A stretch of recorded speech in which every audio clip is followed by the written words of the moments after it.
Bien, bonsoir tout le monde. Donc effectivement, on a le plaisir de recevoir Étienne Mineur dans le cadre d'un workshop. Ça fait 2 années qu'on pratique cette expérience avec Étienne de travailler sur la question des IA génératives. Et donc il intervient dans le cadre de l'atelier de didactique visuelle, sachant que cette technologie va sans doute prend déjà une place très importante dans la création et va sans doute bouleverser nos pratiques. Et donc ça nous semble essentiel de réfléchir, d'avoir un regard non pas ébahi mais critique sur la question. Et voilà. Et donc Étienne a depuis plusieurs années investi ce domaine. Et donc voilà. Et donc je voulais juste rappeler aussi que ça faisait longtemps qu'on collaborait, qu'il intervenait dans l'atelier, notamment autour de d'autres technologies, Flash à la belle époque. Et donc voilà. Donc merci encore de ta présence, de ton enthousiasme et merci de votre présence, à vous aussi et à toi de jouer. Eh ben merci beaucoup pour l'invitation. Donc ouais, vous me dites si le micro est bizarre, parce qu'il m'a l'air très sensible ce micro, ça va, voilà. Donc merci beaucoup. Donc oui, donc l'idée là, alors je vais faire ça en 1 heure, ce qui est très dur pour moi, parce que ceux qui me connaissent, je suis un peu bavard, donc je vais essayer de faire un résumé. Donc l'idée, alors moi juste, vous pouvez voir ce que je fais, faites etienne.design ou Volumique, vous trouverez ce que je fais, et c'est juste pour montrer que je suis un vieux graphiste qui est passé par plein d'étapes. J'ai commencé par le Minitel, pour vous dire si je suis vieux, le CD-ROM et tout, mais c'est juste qu'il y a 10 ans, même 15 ans, je suis revenu au papier complètement. Je fais du pliage, des choses comme ça, des jeux de société, des choses hybrides. Et il y a 4-5 ans, des copains ingénieurs m'ont dit tu devrais regarder ce qui se passe dans les IA. Et pour tout vous dire, j'ai vraiment rigolé. Je leur ai dit ouais, rendez-vous dans 15 ans. Voilà. Et puis après, 3 mois plus tard, je suis revenu. Je fais ah ouais quand même. Puis 6 mois plus tard, je suis revenu. Je fais ah ouais. En fait, ce qui est très étonnant, c'est la vitesse à laquelle ça progresse. Et là, on en parlait tout à l'heure. Moi, l'année dernière, quand je suis arrivé, j'ai dit bon, on arrive à une sorte de plafond de verre. Pas du tout. Voilà, on est, voilà. Alors après, ça peut faire peur, ça peut être à la fois excitant. Je suis exactement entre les deux. J'ai peur et je suis excité à la fois. Voilà, non, parce que il y a quand même un côté très impressionnant. Il y a plein de nouvelles choses qui sont en train de créer, puis plein de nouveaux usages qui sont en train de se mettre en place. C'est pas que de la technique, c'est justement actuellement dans une étape vraiment intéressante, surtout dans les écoles comme ça. Moi, je me promène. Alors moi, je suis responsable d'un labo expérimental à l'ENSI, les ateliers avec les designers, et puis j'interviens aussi à l'ENSAD, à la aide à Genève, de travailler avec des illustrateurs, des designers, même des jeunes ingénieurs. J'étais invité à l'ESSIer, voilà, pour voir de quelle manière ils allaient s'approprier ces nouveaux outils. Voilà. Et donc il y a plein d'usages innovants qui arrivent, et c'est vraiment intéressant parce que c'est en ce moment que tout se fait en fait, entre guillemets. Quand je dis tout se fait, c'est même les chercheurs, les ingénieurs nous demandent comment vous travaillez, comment vous réfléchissez. L'idée, c'est pas de nous remplacer, c'est nous aider à aller plus loin avec ces outils. Voilà. Alors, il y en a qui veulent nous remplacer, ça c'est autre chose. Mais en tout cas, les gens, moi, avec qui je travaille, c'est plutôt des gens qui s'interrogent. C'est comment on travaille. Là, il y a 2 jours, j'étais à une conférence avec des scénaristes. C'était passionnant parce qu'ils nous expliquaient. Alors, il y en avait qui étaient très critiques, mais qui travaillaient quand même mais avec beaucoup de recul. D'autres, au contraire, qui avaient littéralement plongé dedans avec délice. D'autres voilà. C'était vraiment intéressant de voir comment, dans toutes les professions dites artistiques et intellectuelles, on est touché. Voilà. Mais toutes, là, il n'y a pas de... D'ailleurs, si vous avez des exemples de professions qui ne sont pas touchées par les IA, je suis sûr que mon boulanger est touché d'une manière ou d'une autre. Je ne suis pas spécialiste, mais voilà, à voir. Donc là, l'idée, rapidement, je vais essayer de vous montrer une sorte de petit état des lieux des IA, vous expliquer, alors c'est très immodeste de ma part, comment marchent ces algorithmes, alors très vite, parce que ça pourrait être des années. Et puis après, je vais finir par des travaux sur lesquels moi j'ai travaillé. C'est pas pour être égocentrique, mais dire, voilà, quelqu'un qui travaille depuis 4 ans avec, à quel moment il utilise les IA, puis à quel moment il les utilise pas du tout, au contraire. Bon, alors, pas de spoil, la typo c'est nul. Je suis en de formation, perdez pas de temps. Alors moi je m'amuse avec, je perds du temps, mais si vous voulez vraiment travailler la typo, la mise en page et tout, c'est oublié. Alors ce que je dis tout le temps, moi je travaille avec une équipe qui s'appelle INKI, par exemple, qui sont à Strasbourg d'ailleurs, c'est 15 ingénieurs en mathématiques et compagnie. La réponse était géniale, je dis mais c'est bizarre. Ils sont capables de faire des photos incroyables, du photoréalisme, des illustrations, des animations, on va voir de la 3D, vraiment un truc. Par contre, la typo, c'est nul, alors que les IA sont capables, d'ailleurs, les premières IA étaient capables de décrypter notre écriture sans problème. Même l'écriture de médecin, il arrive à le décrire. Et alors, la réponse était géniale, et c'est vraiment ça. Il m'a dit, mais non, mais pourquoi? Parce que tout le monde s'en fout de la typo. Il m'a dit, mais sincèrement. Il m'a dit, je dis, bah oui, t'as raison. Il m'a dit, ça dépenserait énormément d'énergie et d'argent pour arriver à faire une IA qui comprenne bien nos caractères, à écrire, et puis je sais pas, toute la typographie, toute cette histoire de la typographie qui a presque 2 siècles, pas 2 siècles, 2000 ans, depuis nos amis romains, il dit mais en fait c'est un boulot monstrueux, qui veut mettre 100 millions dessus? Personne, parce que voilà. On préfère faire des jolies voitures, des jolies baskets et des jolies filles. Là, il y a un marché.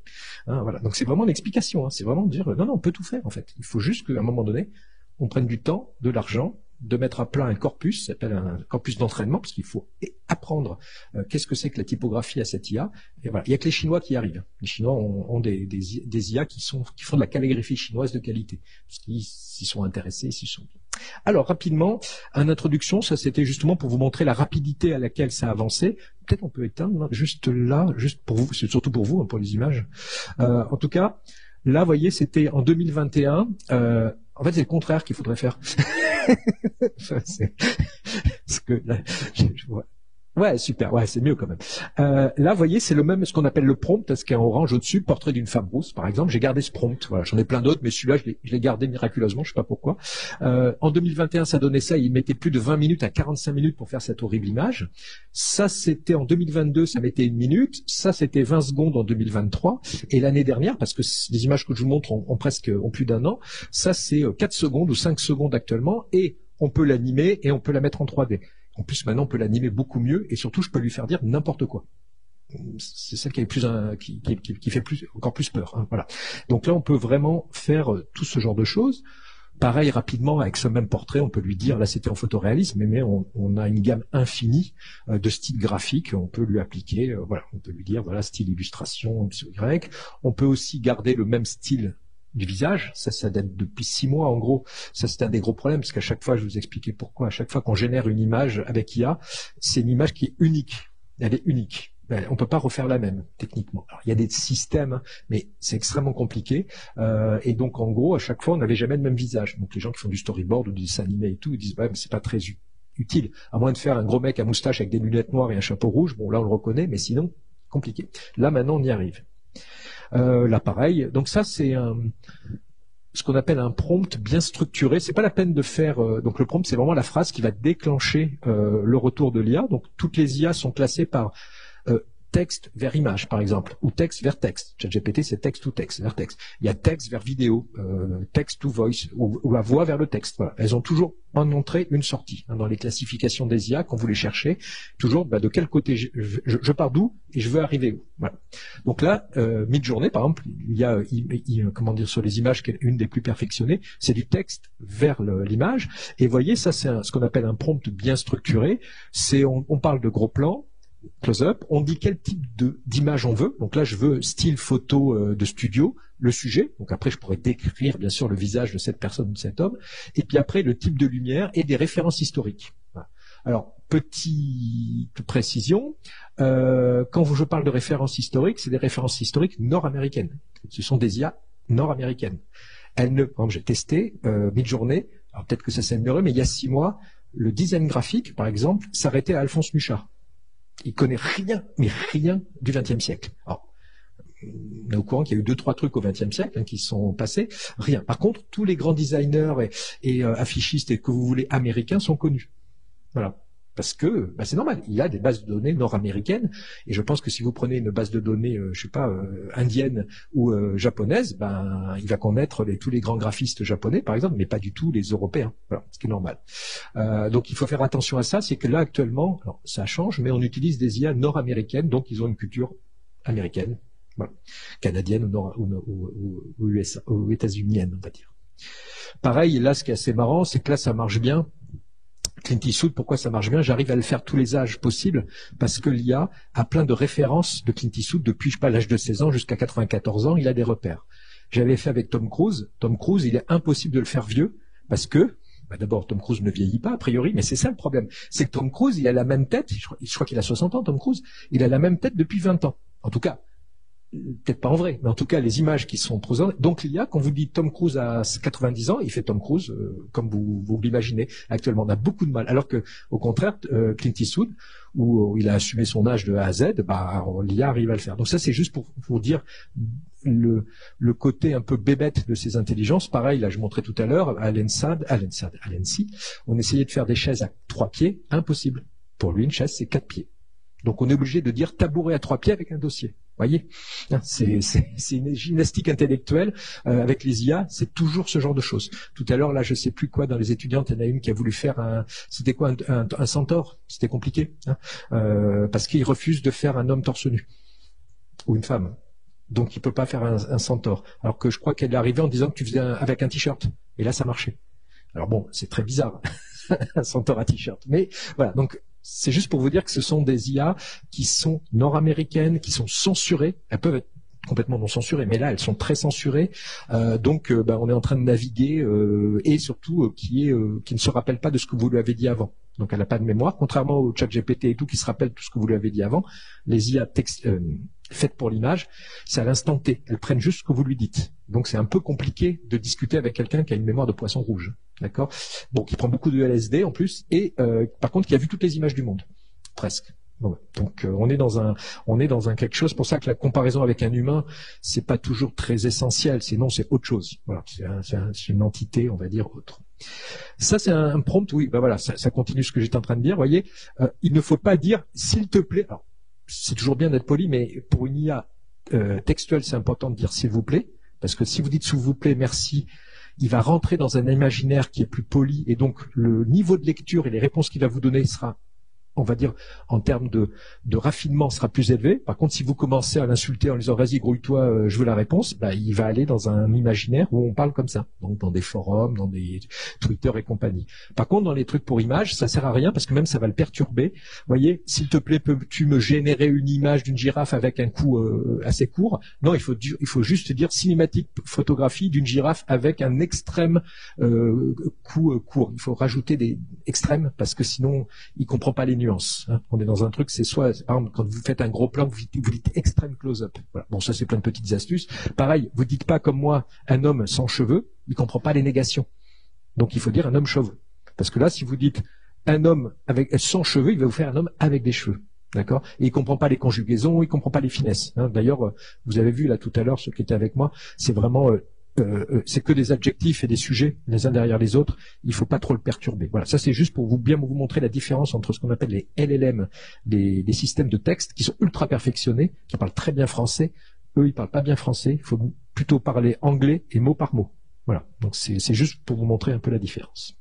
Alors, on va commencer par les trucs pas rigolos, comme ça sera fait, puis on finira par les trucs rigolos.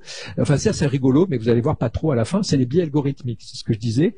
Ces IA, alors, quand on dit IA, ça s'appelle des modèles mathématiques en vrai, mais par souci de voilà, simplification, on va dire IA. Là, j'avais il y a 2 ans des étudiantes chinoises dans une école et elles avaient des IA comme les nôtres. C'est les mêmes. Les Chinois ont la même chose, ce qu'il faut écrire en chinois. En haut, ce sont des vraies photos et en bas, c'est leur traduction dans un style manga. Donc, elles avaient une petite application, on glissait une vraie photo et vous le traduisez en style manga. Et donc, ce qui est assez marrant, on a gardé les bugs. Là, vous voyez, une femme enceinte, en fait, statistiquement, il y a plus d'hommes obèses dans les mangas que de femmes enceintes. Donc lui, il a halluciné, c'est ça, c'est qu'en fait, il a halluciné à partir de cette image. Là, celle-là, vous voyez, elle est assez drôle, là. C'est marié. Il a inventé un peu une histoire, là. Vous voyez, il a cru voir quelque chose dans l'ombre. Il faut vraiment imaginer, vous prenez un petit peu d'alcool et vous clignez des yeux, et voilà, il essaye de deviner dans cette image, traduire cette image. Et celle-là, cette pauvre jeune femme, là, qui s'est retrouvée en chien, voilà, c'est assez drôle, la pauvre. Enfin, la pauvre, je sais pas, c'est peut-être bien d'être un chien. Mais en fait, ce qui est assez intéressant, alors, les explications, c'est, par exemple, elle a le visage surexposé. Vous voyez, normalement, là, je vous regarde, a priori, on a le même teint, le front et le menton, on a en gros la même couleur. Elle est sous-exposée et surexposée. Et surtout, regardez, il y a une sorte de lustre ou de petite lampe derrière, et lui, il a cru que c'était une oreille. Et donc, lui, statistiquement, il était à 49% femme, 51% chien. Ben voilà, c'était plutôt un chien. Voilà. Et donc, il en a déduit ça. Donc, il faut faire attention à ces biais algorithmiques. Alors, il y a des trucs drôles, puis des trucs pas drôles. Pareil, ça c'est dans les trucs moins drôles. Vous voyez, ça c'était il y a 2 ans, j'ai tapé des gens de confiance. Des gens, j'ai pas dit un homme ou une femme. Là, vous avez, enfin moi je sais pas s'ils vous font confiance, moi ils font pas confiance, que des gros mecs genre blancs, 40 ans, 50 ans, costume cravate, voilà. Parce que ça, quand on dit des gens de confiance, lui, il va piocher dans un imaginaire, j'imagine, de sites web des années 90, d'assurance et de banque, parce que lui, il a tout absorbé. Donc tous les biais qu'on peut imaginer, il les a absorbés. Donc ça donne ça. Aucune femme, désolé, je suis désolé mesdames. Quand on dit gens de confiance, on ne pense pas à vous. Alors j'ai refait ça l'année dernière, et là, vous voyez, ça s'appelle l'alignement. C'est-à-dire que on ne peut pas bouger, on ne peut pas changer le monde entre guillemets numérique. Ils ont absorbé toutes ces images. Par contre, on peut les réaligner par rapport à une éthique, à une culture, à des demandes X ou Y. Donc là même ils sont allés un peu trop loin maintenant. Quand je mets gens de confiance, là les hommes blancs ont disparu. Hein, alors vous pouvez imaginer ce qui se passe. Oui, c'est woke, machin, voilà. Non, je vous parle des États-Unis parce que là ils sont à San Francisco, ils sont pas au Texas. Hein. Et là, vous voyez, il y a un homme noir, des femmes, l'homme blanc il est de dos juste, et il y a plus de cravate. Voilà. Donc en fait, ils ont réaligné parce ils avaient conscience de ce problème. Et après, et alors c'est très très compliqué, ce qu'on appelle l'alignement, c'est comment aligner par rapport à je sais pas, des valeurs personnelles hein, de chaque IA, hein, chaque société a normalement des gens qui s'occupent de ça. Hein, c'est vraiment donc c'est pas au hasard. Hein, c'est vraiment il n'y a pas d'IA neutre. C'est ça que je veux dire. Il n'y a pas des fois on dit oui l'IA. Non c'est pas l'IA. Derrière il y a des gens qui l'ont programmé, qui l'ont entraîné, qui l'ont éduqué en fait dans un axe précis. Voilà. Donc ça, il faut faire vraiment attention. Par exemple, il y a l'IA d'Elon Musk qui s'appelle Grok sur X, qui est franchement transphobe. Enfin voilà, mais c'est assumé. Ils l'ont entraîné sur X, Twitter, ex-X, non censuré. Donc imaginez ce qui se passe quand elle vous répond. Voilà. Et les images qu'elle fait peuvent être très dérangeantes. Alors ça, pareil, dans les biais, vous voyez, j'ai tapé graphic designer 100%, donc désolé mesdames encore, c'est 100% un mec, un homme blanc fatigué, avec des lunettes. Hein. Voilà. Là, c'est moi, hein, quoi. Voilà, un directeur artistique, pareil, il est fatigué, il a moins de cheveux cette fois-ci, mais c'est toujours un mec habillé en gris. Bah, je suis en bleu là, voilà. Mais voilà, mais c'est typique des directeurs artistiques occidentaux. Hein, en Allemagne, en Suisse, en France, aux États-Unis, ça peut ressembler à ça. Et j'aime bien toujours les regards très très loin, voilà, très très. Non, le mec en bas à gauche, mais l'air plus sympa. Voilà. Et alors voilà. Et les tatouages aussi. Voilà. Alors j'aime bien un PDG aussi, c'est un mec visiblement qui fout rien assis dans un siège, voilà. Voilà, j'aime beaucoup. Là. Donc vous voyez, on est dans des clichés statistiques, c'est ça. Hein, attention, hein, et l'IA ne sait pas ce qu'elle fait, hein, ni raciste ni rien. Elle juste elle renvoie des données, on lui a donné ça, elle renvoie ça. Alors où sont les femmes? Elles sont là. Donc vous êtes toutes des marketeuses managers, voilà. Hein. Alors ça change des fois. Hein. Des fois maintenant ils sont en train de, surtout mid-journée, hein, essayent de tricher en remettant un peu plus de variété dans leurs réponses, mais ça c'était il y a 6 mois, c'était 100% des femmes. Voilà. Alors ça faisait très profil LinkedIn en plus. Hein, c'était des profils LinkedIn. Là on est dans un truc sérieux, hein, dans marketing manager. Alors dans les trucs plus ou moins drôles, les différentes IA ont des versions. Donc ça c'était une version d'il y a 2 ans en gros. Quand je disais la plus belle femme du monde, vous voyez ça donnait ça. Avec un style un peu curieux. Tout d'un coup, dans la version 5, bah, visiblement, ils ont aspiré pas mal les réseaux sociaux. Et comme me disaient mes étudiantes, on dirait une influenceuse, voilà. C'est que tout d'un coup, il y a vous voyez, les lèvres qui brillent, les pommettes et tout. On est vraiment dans une esthétique vraiment ultra travaillée. Et puis là, je sais pas ce qui s'est passé dans leur tête.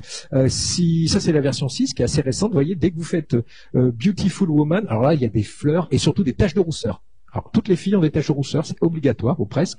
Et après, la 6.1, ils l'ont réaligné. Et ça, c'est la version 6.1, c'est la nouvelle version, vous voyez, qui est plus photoréaliste. Parce qu'au début, c'était ça. Tout le monde s'est dit, mais qu'est-ce qui se passe là? Voilà. Moi, le premier. Hein. Elles sont, à la rigueur, ces versions étaient presque mieux, la V4, vous voyez. On est arrivé là-dedans. Alors, pareil pour les messieurs. Hein. Je pense que vous reconnaissez 2-3 hommes, hein, là, ici, 2-3 acteurs célèbres. Donc ça, c'est la beauté statistique occidentale, même nord-américaine, vue par une IA, voilà. Donc je pense qu'il y a du Brad Pitt, enfin voilà, vous reconnaissez 2-3 personnes. Alors moi j'ai des gros soucis là-dessus, parce que vous imaginez, là c'est cheveux longs et barbe, là c'est foutu pour moi, voilà, je suis plus dans les canons esthétiques, voilà, c'est râpé, voilà, barbe, je pourrais essayer, mais voilà. Et puis là c'est la nouvelle version, c'est Henry Cavill qui revient en force, hein, vous voyez, donc les beautés statistiques de 2024, hein, pas encore 2025, on attend la nouvelle version, mais c'est les yeux clairs, la barbe et les cheveux un peu plus courts, là, cette fois-ci, vous voyez, et bouclés, voilà. Donc par exemple, vous voyez, il n'y a pas d'asiatique, il n'y a pas de maghrébin, il n'y a pas d'indien, enfin voilà, ça c'est juste comme ça. Alors c'est les premières images qui arrivent. Alors que si vous en faites 2, tout d'un coup peut-être il peut y avoir des métis, des choses comme ça, mais c'est la réponse voilà de base. Alors pareil, dans les trucs moins drôles, c'est ça, c'est quand vous dites portrait d'une personne exotique, c'est vraiment à 99% une femme d'origine africaine, hein, mais ça pourrait être asiatique, ça pourrait être un homme, voilà, c'est une femme, hein, exotique, c'est une femme. Alors ça c'est drôle, portrait d'une personne illégale, 100% il a une capuche, voilà.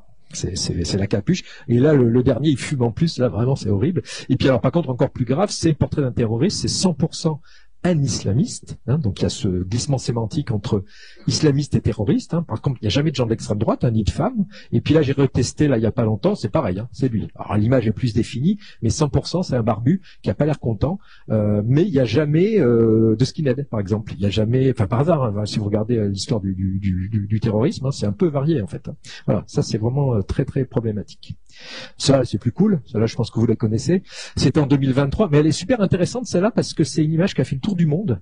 Parce qu'elle était gentille. Elle n'était pas, voilà, c'est le pape qui a la classe en doudoune Gucci, voilà, c'est plutôt marrant. Et ça a montré à tout le monde, surtout parce qu'il y a plein de gens qui étaient pas au courant qu'on pouvait faire ce genre d'image assez facilement. Voilà. Et celle-là, elle est intéressante. Je pense qu'elle a resté dans l'histoire de l'art, en tout cas l'histoire de la communication, parce que c'est l'image qui a vraiment montré à tout le monde, c'est passé au journal de 20 heures, partout, dire il y a quelqu'un qui a fait ça. Je sais pas qui c'est, il faudrait que je retrouve, mais c'est plutôt rigolo. Et puis après, par contre, alors, ça tombe bien aujourd'hui, hein, il y a eu plein de fake news. Alors c'était probable. Alors je pense qu'il est plus grand. J'allais dire Musk, ouais, Donald Trump. Voilà. Je vais y arriver. Mais c'est un truc qui est resté sur les journaux, enfin sur les sites web de news américaines pendant plusieurs heures. Ils se sont fait avoir en fait. Enfin, quelqu'un a balancé ça, puis après ils l'ont enlevé. Ça pareil, je me suis fait avoir moi personnellement il y a 3-4 mois avant les élections américaines, c'était arrivé sur mon flux Instagram, je ne sais pas pourquoi, et c'était que des photos comme ça. Alors là, elles sont de mauvaise qualité, moi elles étaient meilleures. Donald Trump faisant la fête avec toutes les communautés asiatiques, d'origine africaine, d'origine tout ce que vous voulez, portoricaine et tout. J'étais là, mais qu'est-ce que c'est que ces trucs? Et j'ai cru vraiment que c'était vrai. J'ai dit, oh là là, ces gens-là, bon, en plus, il paraît qu'ils ont voté pour lui. Bon, mais et puis après, je suis allé voir et je suis allé tomber sur des trucs où ils l'ont débunké, c'est-à-dire qu'ils ont vérifié, c'était une fausse image et compagnie. Mais moi, il a fallu que je fasse l'effort parce que je me suis fait avoir. Hein. Là, vraiment, j'ai dit, oh là là, États-Unis, voilà, c'est compliqué. Voilà, donc là, c'est des fake news. Pourtant, j'ai l'habitude. Hein. Et celle-là aussi, ça j'ai fait ça hier soir pour rigoler. Enfin celle-là à droite c'est pas moi, mais celle-là je l'ai faite. J'ai dit juste Marine Le Pen et Emmanuel Macron en vacances sur la plage. Et puis celle-là, elle a fait sa petite polémique. C'était pendant il y a une semaine ou deux là à Mayotte après la catastrophe. Bayrou et Valls ils sont allés. Puis il y a des gens qui ont balancé cette image et ça a fait une polémique. C'est totalement faux. Et là c'est fait directement sur Twitter. Hein, c'est-à-dire que sur Twitter, c'est gratuit. Il y a un truc, vous pouvez faire nos hommes politiques ou tout, hein, ultra réaliste en 2 secondes. Donc, ce qui est complètement fou, c'est que Twitter, alors là, vous n'avez même pas besoin de sortir de Twitter pour faire des fake news. C'est que Twitter fait des fake news en autonome, voilà. Et il fait extrêmement bien. C'est pour faire des hommes politiques français. Alors, je pense que tous les hommes politiques italiens et compagnie le font. Alors que les autres, à part Macron, ils sont pas connus nos politiques. Hein, donc Macron arrivait bien à le faire, mais Marine Le Pen pas trop. Là, c'est vraiment. Alors je connais pas personnellement Marine Le Pen, mais elle me semble ressembler à ça. Voilà. Et on peut lui faire du ski. Enfin voilà. Là, j'ai fait à la plage, c'est soft. Hein. Il y en a eu plein. Vous regardez, ils s'embrassent, ils dansent. Voilà. Donc on peut faire des fake news très facilement. Alors ça, c'était pour le côté. Enfin moi c'est le seul, enfin pas le seul, mais c'est assez inquiétant parce que c'est-à-dire que je sais pas, un jeune garçon de 15 ans il peut faire ça. Avant on pouvait toujours le faire, hein, l'histoire des fausses photos, voilà, par exemple en Russie c'était une grande tradition, mais ça demandait du talent, du temps, de la technologie pour faire ces fausses news, enfin ces fausses images. Là c'est en 2 secondes, c'est que n'importe qui peut le faire. Voilà, ça c'est inquiétant. Alors, je vais revenir un peu au terme intelligence artificielle. Donc, le terme a été inventé en 56, hein, en réunissant les grands mathématiciens de l'époque et les grands mathématiciens, sémiologues et compagnie. On a proposé ce terme intelligence artificielle. Et ce terme intelligence est problématique parce que c'est tout sauf intelligent, quoi. Voilà. Et surtout, à cette époque, intelligence, c'était vraiment une sorte d'intelligence. On parlait pas d'intelligence multiple, émotionnelle, de choses comme ça. On parlait d'intelligence analytique pure et dure. Voilà. Donc ce terme maintenant intelligence est très très varié et surtout aucun scientifique, ni biologiste, ni philosophe n'est d'accord sur le terme intelligence. C'est-à-dire qu'il n'y a pas de définition de l'intelligence. Voilà. Un chat peut être intelligent, les arbres pourquoi pas. Enfin voilà. Moi j'ai pas de. Donc c'est compliqué de parler d'un truc où personne n'est d'accord. Voilà. Et pareil, on parle maintenant d'intelligence artificielle consciente. On ne sait pas ce que c'est que la conscience. Voilà. Le scientifique ne peut pas définir la conscience. On ne sait même pas ce que je disais tout à l'heure. J'ai écouté toute une émission pendant 2 heures. D'habitude, on sait en gros dans quel cerveau ça peut se situer. La conscience, c'est pour ça qu'on pense que ça n'existe pas, parce on peut pas la situer dans notre cerveau avec les IRM et compagnie. Donc c'est très mystérieux. Donc intelligence artificielle consciente, oubliée. Par contre, ça c'est une définition qui est pas mal. C'est l'ensemble des théories et des techniques mises en œuvre en vue de réaliser des machines capables de simuler l'intelligence humaine. Et le terme le plus important, c'est simuler. Ce n'est que la simulation. C'est que ce sont des IA entraînées pour copier notre comportement. Voilà. Si on avait tous des oreilles de lapin, ils nous feraient tous des oreilles de lapin. Si on parlait, je sais pas quoi, si on disait que voilà, voilà, comme moi là, je dis voilà, voilà, ben tout le monde dirait voilà, voilà. Voilà, c'est tout. Il a pas d'idée, il a pas de, voilà, voilà. je fais ce tic de langage. Vous allez le savoir maintenant. Voilà, il ne fait que répéter intelligemment. Alors là, c'est là, intelligemment, en tout cas avec créativité, notre intelligence. Alors, il y a plein de nouvelles sociétés, de nouveaux mots qui arrivent, je vais passer rapidement, mais prompt, inférence, et puis il y a des nouvelles sociétés qui arrivent, comme Hugging Face, OpenAI, que vous connaissez avec ChatGPT, Anthropic, Claude et Midjourney. Alors, bien sûr, là, on passe vite, mais ça, on est sur Internet, donc toutes ces IA sont censurées, mais vous pouvez imaginer qu'il y a des IA qui ne sont pas censurées, et qui sont faites là que pour faire du phishing, pour faire de la pornographie bien sûr, pour faire du harcèlement en ligne, pour faire voilà, c'est la fête, c'est pour pirater des sites web, pour voilà, c'est vraiment, vous voyez les noms, quand ça s'appelle Fraud GPT, il y a pas de voilà, ils sont bien les noms. Ou Dark GPT, par exemple, Dark GPT, c'est une sorte de chat GPT entraîné sur le dark web. Donc si vous voulez des fausses cartes bleues, voilà, c'est un peu la fête. Alors ce qui se passe aussi, c'est que maintenant les gens qui sont dans la cybersécurité, eux aussi ont des IA. Donc c'est IA contre IA contre IA contre IA. Enfin voilà, c'est mesure contre mesure contre mesure. Voilà, c'est le niveau est augmenté, mais je crois que, alors je sais plus les chiffres, c'est toujours compliqué, mais je crois que ça a augmenté de 400% l'année dernière les attaques cybernétiques entre guillemets, parce que n'importe quel ado de 16 ans peut le faire. Il a les outils, il dit tiens, je dis ado de 16 ans ou vieux de 50, mais voilà, c'est très facile. Pareil, quand on parle d'intelligence artificielle, il y a des milliers de types d'intelligence artificielle. Celle dont on parle, c'est le deep learning, celle qui marche actuellement. D'accord? Mais il y en a plein d'autres. Voilà, ça c'est des sous-ensembles. Puis il y a plein d'autres sphères à droite à gauche dans son environnement. Celle qui marche, c'est le deep learning. Et dans le deep learning, il y a l'apprentissage non supervisé, l'apprentissage supervisé, je vais vous montrer, supervisé par des hommes et d'autres automatiques. Voilà, elles apprennent toutes seules. Et ce sont des algorithmes qui, dès les années 50, début 50, existent. Sauf que ça marche maintenant. Sauf que ça fait 70 ans qu'on nous promet que ça marche. Ça marche pas. Tous les 15 ans, il y a des courbes, ça s'appelle l'hiver des IA. On pense que ça marche, on met des milliards dedans, ça s'écroule, parce que ça tient pas ses promesses. Mais en 2000, on va dire 12 pour les images et 2016 pour le texte, ça a marché. Et ça marche, ça y est. Quand je dis ça marche, c'est des outils, voilà, vous connaissez, qui vont s'infiltrer partout. Je vous mets au défi de trouver une image faite par une IA, enfin d'arriver à détecter une image faite par IA ou par un photographe. C'est impossible à l'œil, même avec des machines, si cette image est faite par un professionnel. S'il a l'œil, s'il choisit la bonne image, on ne peut pas détecter. Pareil pour le texte. En vrai, si vous êtes assez malin, je pense qu'il y a plein d'étudiants là assez malins qui arrivent à rajouter des fautes, qui arrivent à remettre des tournures, faites par un humain. D'ailleurs, les premières IA utilisées, c'est les IA textuelles, et la deuxième, c'est les humanizers, c'est des IA qui rajoutent des fautes comme des humains dans des textes écrits par des IA. Vous voyez? Donc c'est ça, c'est que tiens, oui, je vais rajouter des petites tournures un peu bizarres, sinon l'IA écrit parfaitement et un peu trop lisse, donc on rajoute ça.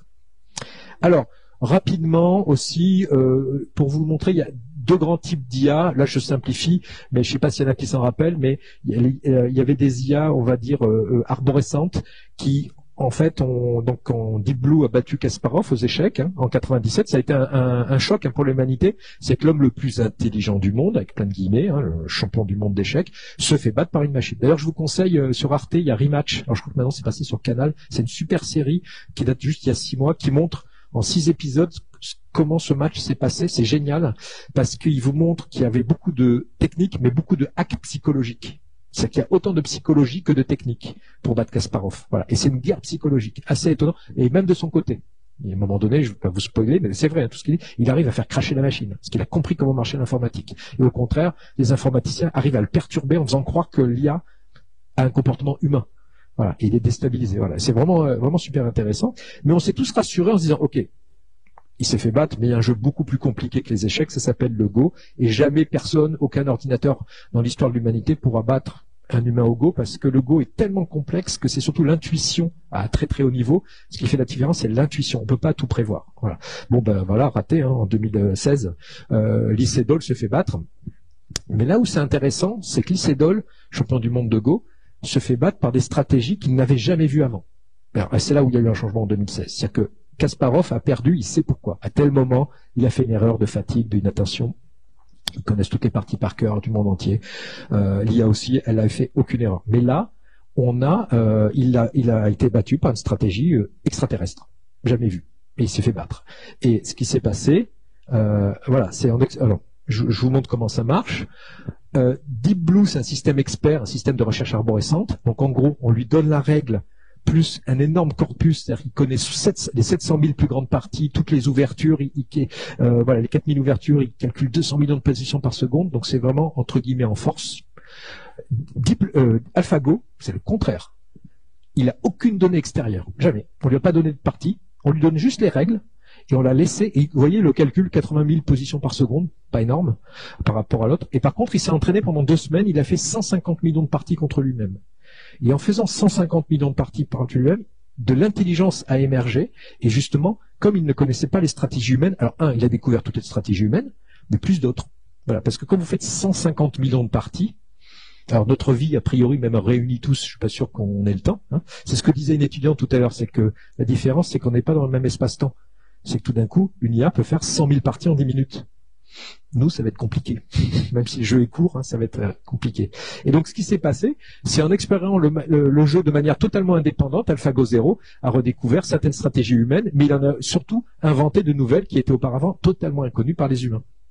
Voilà. Et actuellement, même au jeu d'échecs, hein, les spécialistes de jeux d'échecs regardent des algorithmes se battre entre elles, entre guillemets, pour dire il y a une nouvelle stratégie qui vient d'être découverte et maintenant je vais l'appliquer en tant qu'humain. D'ailleurs aux échecs, je crois qu'ils ont beaucoup de problèmes pour la triche parce qu'il faut surtout que ça soit que des humains, parce que dès qu'il y a un ordinateur, même un téléphone portable, vous bat facilement. Voilà. Donc ça c'est un des gros problèmes. Donc, je pense que c'est ce qui va nous arriver. C'est intéressant de regarder ce qui se passe aux échecs parce que c'est réglé depuis 30 ans.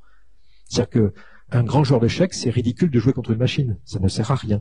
Voilà, c'est comme courir après une voiture. Voilà, a priori, vous avez perdu. Voilà, donc non mais on n'est pas dans la même catégorie. Voilà, il faut l'accepter. Donc c'est triste, mais en même temps, je sais pas, il y a toujours des batteurs alors qu'il y a des boîtes à rythme. Il y a toujours, voilà, il y a toujours des joueurs d'échecs, il y a toujours des joueurs de Go. Voilà, c'est pas pour ça qu'on s'arrête, mais on a une sorte de truc bizarre qui est meilleur que nous à un moment donné. Alors ça, je vous montre ce que c'est l'apprentissage non supervisé. Donc c'est comme ça que s'est passé le Go. Donc pareil, alors ça va être long la vidéo, hein, je vais la raccourcir. Vous voyez, ce qui se passe, c'est qu'on lui donne un but. Donc par exemple, le système de Go, on lui dit juste, tu dois entourer l'autre. C'est tout. On lui donne la règle, tu dois entourer l'autre, c'est tout. Là, on lui dit juste, tu dois te garer, tu dois poser ta voiture dans le rectangle rouge. C'est tout. C'est tout. On te dit pas comment faire un créneau, comment avancer. Tu sais juste que tu peux avancer, reculer, aller à droite et à gauche. Et on lui a juste dit, à chaque fois que tu as un malus à chaque fois que tu percutes quelque chose et tu as un bonus à chaque fois que tu t'approches du rectangle rouge. C'est tout. Et on laisse faire. Alors, comme vous voyez, c'est pas gagné. Hein. Elle n'a pas de sens commun. C'est-à-dire qu'elle va même pas vers le rectangle rouge. Voilà, elle est tellement bête, hein, elle fait vraiment n'importe quoi. Comme vous voyez, elle n'a pas trop de sens commun non plus, ni elle n'a pas peur de rayer ses voitures. Vous voyez, on lui a pas dit que c'était pas bien. Hein. Pareil, s'il y avait des piétons, elle les écraserait. Il n'y a pas de souci. Enfin, il y a pas. Voilà, c'est là où elles peuvent être un peu dangereuses. Donc, vous voyez, c'est un peu compliqué. Alors, elle va pousser des voitures, elle va faire n'importe quoi. Là, donc là, on accélère un peu. Vous voyez, on est à l'essai. On va voir là, on va arriver à 5000, je crois. Voilà, donc là il coupe. Hein. Donc au bout de 5000 exemples, regardez où on en est quand même. Voilà, c'est pas gagné. Hein, voilà, toc. Donc ça c'est au bout de 5000 essais. Alors j'espère ceux qui ont le permis, j'espère que ça allait plus vite, hein, parce que sinon c'est compliqué. Hein, voilà. Alors là je vais accélérer parce que ça va être vraiment très long. Mais en gros, voilà. En gros, voilà, 300 000 essais. Il lui faut 300 000 essais pour arriver à se garer à 100% tout le temps. D'ailleurs, ce qui est intéressant, vous voyez, elle se gare pas comme un humain. Elle, 1 millimètre, ça passe. Elle n'a pas d'appréhension, elle n'a pas peur de se faire mal, elle n'a pas peur de rayer sa voiture. Elle, regardez comment elle se gare, fou, voilà, c'est bon. Voilà. C'est pour ça que c'est intéressant, c'est que tout d'un coup, si on n'avait que des voitures autonomes, par exemple dans Strasbourg, la circulation serait totalement différente, hein, parce qu'elle n'a pas au millimètre près, ça passe. Hein. Elle freine pas, tac, tac, ça passe. Voilà. Donc, nous, 300 000, c'est pas possible. Hein. Donc, je sais pas, le créneau, c'est 5-6 fois. Voilà. On a un cerveau. Donc, nous, ce qui se passe, c'est qu'on a un cerveau beaucoup plus intelligent, câblé pour faire des raccourcis, sauf que l'IA a le temps. Et peut-être que ces 300 000 essais, je sais pas, elle les a fait en une demi-heure, en fait. Donc elle a appris. Et puis après, ce qui se passe pour l'entraînement de ces voitures autonomes, eh ben on rajoute des voitures qui bougent, on rajoute de la signalisation, on rajoute des piétons, parce que c'est très très compliqué. Hein, la preuve, hein, il y a toujours pas de voitures en France hein, qui se promènent. Enfin, peut-être si, mais en tout cas on le sait pas. Aux États-Unis, oui, hein, et en Chine aussi. Hein, il y en a plein, hein, des voitures autonomes. Mais nos villes, sont très compliqués pour les voitures autonomes. Hein. Les villes chinoises et les villes américaines qui sont quadrillées, c'est quand même beaucoup plus simple, voilà, pour tester. Autre exemple, ça, d'émergence d'intelligence. Donc là, c'est deux petites IA qui s'affrontent. Ça, c'était à l'époque où OpenAI était open. En gros, voilà, le but des IA rouges, c'est de détecter, d'avoir dans sa ligne de mire le petit bleu, et les petits bleus, c'est juste de rester caché pendant 30 secondes. Voilà. Ils ont deux objectifs antagonistes, et on les laisse faire. N'importe quoi, d'accord. Et alors, je vais baisser. Et donc là, ce qui se passe, regardez ce qui se passe, à un moment donné, les bleus, en faisant n'importe quoi, mais en faisant des millions de fois n'importe quoi, à un moment donné, ils trouvent cette stratégie, par hasard. C'est pas planifié, hein. Et en fait, comme ça marche bien, ils restructurent, c'est-à-dire qu'ils renforcent le réseau de neurones, c'est comme nous, l'apprentissage, tiens, c'est marrant, ça marche, je vais continuer, voilà. Donc je continue. Ce qui se passe, c'est que les rouges qui avaient une stratégie qui était gagnante, ils sont obligés de remettre en question ça, donc ils refont plein d'essais. Donc là, c'est coupé, hein, c'est monté, parce qu'il doit y avoir des millions d'essais. Voilà. Et à un moment donné, vous allez voir ce qui se passe. Donc c'est vraiment par hasard. Ils vont un élément du mobilier là virtuel n'était pas utilisé. Et regardez ce qu'il fait lui. Tac. Hop, il attrape. Mais c'est vraiment fait par hasard. D'accord. Et tout d'un coup, stratégie gagnante, là, ça marche à 100%. Tac, voilà, donc gagné. Donc ce qui se passe, c'est que les rouges renforcent leur réseau de neurones, ils répètent leur stratégie, et les bleus, ils sont obligés de changer. Ils ont laissé continuer la machine comme ça. Donc regardez ce qui se passe à la fin, regardez, tac, et voilà. Et donc là, il y a vraiment de l'émergence d'intelligence. Voyez, et ça, on peut pas le prévoir. Hein, ça, c'est vraiment, on ne sait pas si ça va durer 10 minutes ou 100 000 ans. Voilà, ça va arriver. Un autre exemple assez rigolo de Nvidia, c'est qu'ils sont en train d'apprendre à des robots humanoïdes comment marcher. Ils réapprennent la marche. Mais on va pas lui dire comme un animateur, on lève le pied. Voilà, s'il y en a qui font d'animation, ils apprennent la marche humaine. Là, regardez, on fait des robots qui ont les capacités, donc au niveau du muscle et de la gravité humaine, et on les laisse travailler. On leur a dit, il faut juste que tu te déplaces. Donc, sa simulation, c'est 30 minutes. Au bout de 30 minutes, alors, ça serait une semaine si on était en temps réel, enfin en temps humain. Voilà. Au bout de 8 heures, regardez, il commence à marcher. Et alors, ce qui est intéressant, c'est chacun a leur propre démarche, comme nous, parce que ils ont essayé plein de trucs, et tout d'un coup, il y en a qui commencent à marcher. Regardez lui, il marche un peu bizarrement, mais ça va. Voilà. Puis ils ont des mouvements. Et puis regardez, au bout de 2 ans, alors 2 ans, c'est-à-dire 2 jours d'entraînement, et ça fait 2 milliards d'essais quand même. Hein. Vous voyez, et ça y est. Et là, ils commencent à avoir des stratégies très étonnante. Et après, je vais couper ça, mais après ils mettent des obstacles, ils mettent des murs et tout, et ils réapprennent la marche, mais sans qu'ils aient aucun élément, humain et d'exemple. Voilà. Donc on apprend et pareil. J'ai des exemples de boxe, d'escrime et compagnie. En escrime, c'est très drôle. Ils sont comme ça, et les premiers essais, ils partent dans l'autre sens. Où il y en a qui rampent. Voilà, c'est vraiment, ils essayent tout, mais comme ils essayent, là, regardez, 10 milliards d'essais. Et au bout de 10 milliards, regardez, ils sautent, ils marchent, ils font des roulades. Et une fois que c'est appris, c'est appris. Voilà, c'est fait. C'est que là, maintenant, plus besoin, entre guillemets, d'animateurs dans les jeux vidéo, puisque là, ils sont capables de répondre, et en plus, ils savent se battre, plus ou moins, enfin, je sais pas ce qu'ils font là, mais vous voyez, ils sont en train de se promener, et on a appris vraiment des robots. Et d'ailleurs, il y a des gens qui revendent ces réseaux de neurones. Dire, t'as besoin, toi, pour un film d'animation, d'un personnage qui court de manière réaliste. Voilà, nous on a fait déjà les 10 milliards d'essais, on a dépensé beaucoup d'énergie pour ça, c'est ça qui dépense de l'énergie. Je te le revends pour $10 et puis voilà, tu l'utilises. Voilà. Ça c'est intéressant ce que dit Yann Lequin. On peut écouter, qui peut suggérer des idées ou inspirer en fait. Il parle des LLM. Ça c'est très utile. Effectivement, on est un petit peu hypnotisé par le fait que ces systèmes manipulent la langue de manière très clair. On s'imagine que manipuler la langue, nécessairement, ça nécessite de l'intelligence, mais en fait, c'est faux. C'est-à-dire que, finalement, manipuler la langue, c'est simple. Et la raison pour laquelle c'est simple, c'est que la langue est composée d'entités discrètes des mots. Il n'y a qu'un nombre fini de mots dans le dictionnaire. En plus, dans les LLM, on réduit ça à ce qu'on appelle des tokens, qui sont des sous-mots, en fait. Il y en a typiquement dans un LLM 30 000 possibles, ou quelque chose comme ça, 100 000 possibles. C'est utile pour des langues comme l'allemand où on peut construire des mots en accolant des mots les uns aux autres, hein, donc il faut pouvoir les décomposer. J'imagine tous les synonymes en français aussi que tu as, en fait, il y a des... Ouais, mais ça, si tu fais ça automatiquement, parce qu'il sait que les synonymes apparaissent dans des contextes similaires, donc il va automatiquement pouvoir faire ça. Mais on est hypnotisé par le fait que, à cause du fait que ce système manipule la langue et que là, les seules entités avec lesquelles on est habitué qui peuvent manipuler la langue sont d'autres humains intelligents, on a l'impression qu'ils sont intelligents. Mais il faut pas se leurrer, c'est pas du tout intelligent. D'accord. Donc lui, Yann Lequin, c'est vraiment un des grands gourous de l'IA actuelle. Hein. C'est lui qui a fait en 2012 que tous ces systèmes marchent. Hein. C'est un Français. Ils étaient quelques-uns, voilà. Et donc lui, c'est le responsable des IA maintenant chez Meta. Et donc lui, il n'arrête pas de dire attention, c'est pas intelligent. Hein, c'est de la statistique. Et pour lui, c'est assez drôle parce que pour ces gens, ils disent non, mais ça va, 26 lettres, 400 000 mots. C'est facile, entre guillemets. Hein. Par contre, là, après, ça serait trop long, je l'ai coupé, mais après, il parle du monde réel. Et il dit ce qui est vraiment très, très compliqué pour les IA, c'est de comprendre que ça, c'est dur, que mon manteau est mou, que c'est doux au toucher, que la gravité. Voilà, on comprend pas la gravité. Voilà, donc ça, c'est beaucoup plus compliqué, complexe, parce que toutes ces IA ne sont entraînées qu'à base des pixels et de textes qu'ils ont récupérés d'Internet. Ils n'ont pas l'expérience de la vie. Alors, vous en faites pas, ils sont en train de faire des robots qui se promènent dans la rue, ils font des mains automatiques, ils essayent de leur faire comprendre notre monde réel. Mais par exemple, pour des designers objets, en fait, faire une chaise, l'IA ne sait pas à quoi elle sert. Donc c'est compliqué. C'est pas qu'on peut s'asseoir dessus, puis qu'il y a des trucs plus ou moins agréables, voilà. Donc ça, c'est vraiment un des entre guillemets, un des grands problèmes.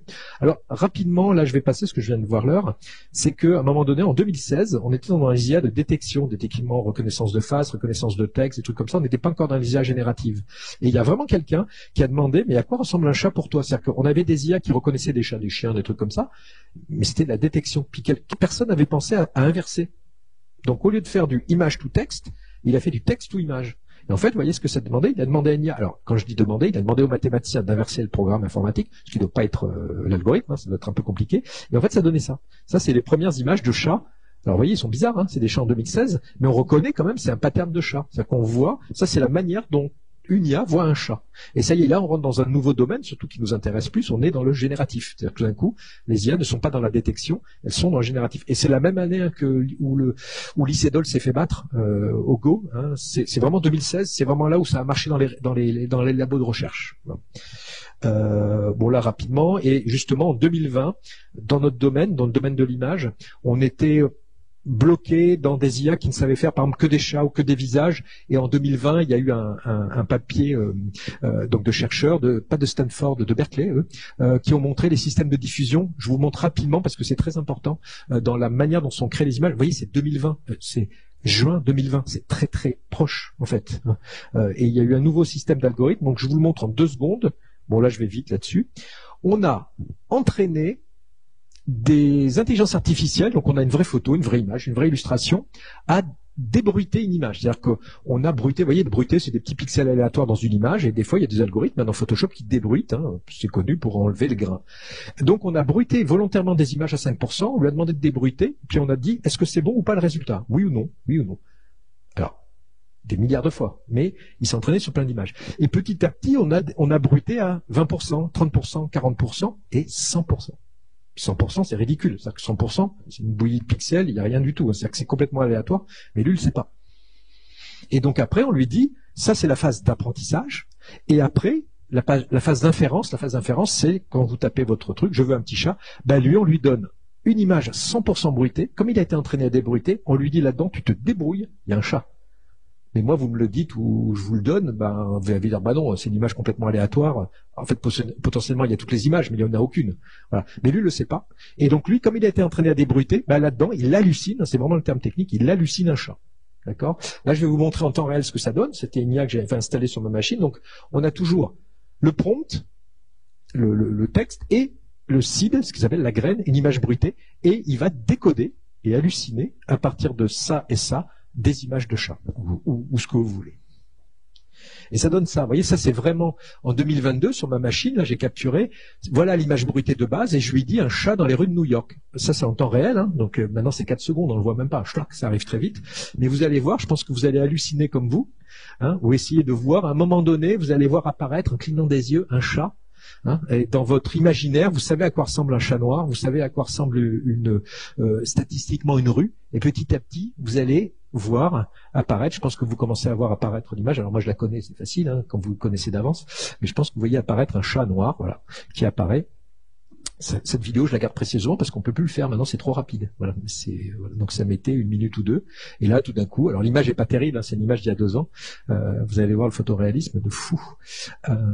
Donc là, et donc tout d'un coup, vous voyez, il bouge un peu les pixels et petit à petit, comme vous, il reconnaît un chat visiblement en bas à droite et il va vous générer l'image et tac. Voilà, oh, je suis presque parfait.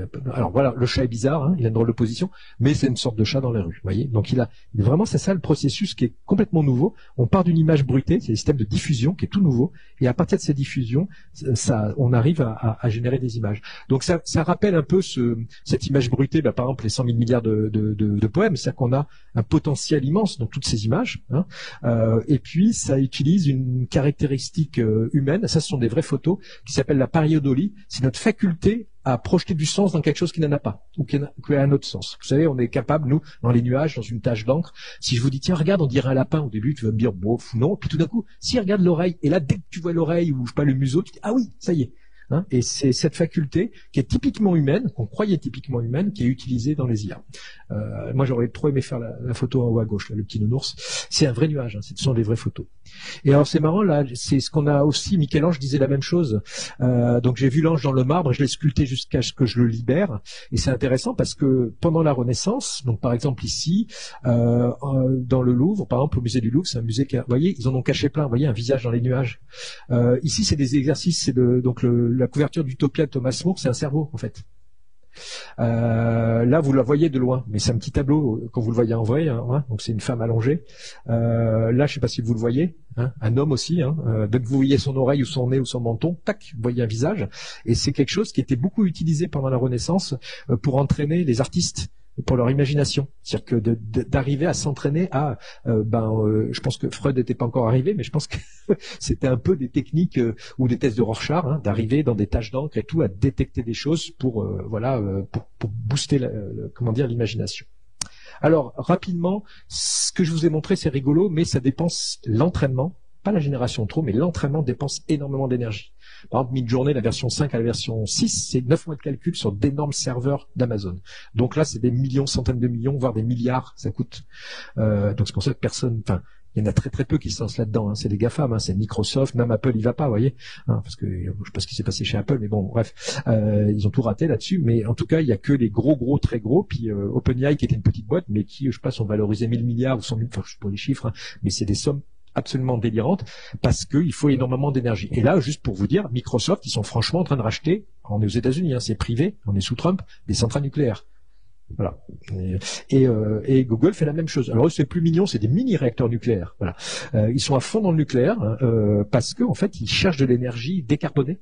Hein, parce qu'ils ont des lois, voilà, donc ils sont là-dedans. Donc et ça ressemble à ça, hein, un centre de calcul, hein, le fameux cloud. Là, je crois qu'on est en Estonie, il fait moins 30 degrés, il y a une centrale nucléaire à côté, puis en sous-sol, c'est ça, des milliers de cartes Nvidia qui calculent et qui chauffent pour calculer. Alors, il n'y a pas que les IA, hein. Il y a les fameuses crypto-monnaies, il y a vos mails, il y a notre disque dur sauvé en ligne, voilà, ça ressemble à ça. Ça, je le montre souvent parce que des fois les étudiants savent pas trop à quoi ressemblent ces serveurs.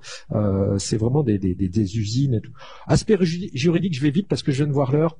Je suis désolé, je fais un résumé, puis ce PDF, je vous le donne. Ils ont le droit. C'est réglé. C'est-à-dire que les gens qui travaillent dans les IA ont le droit d'absorber toutes les images qu'ils veulent.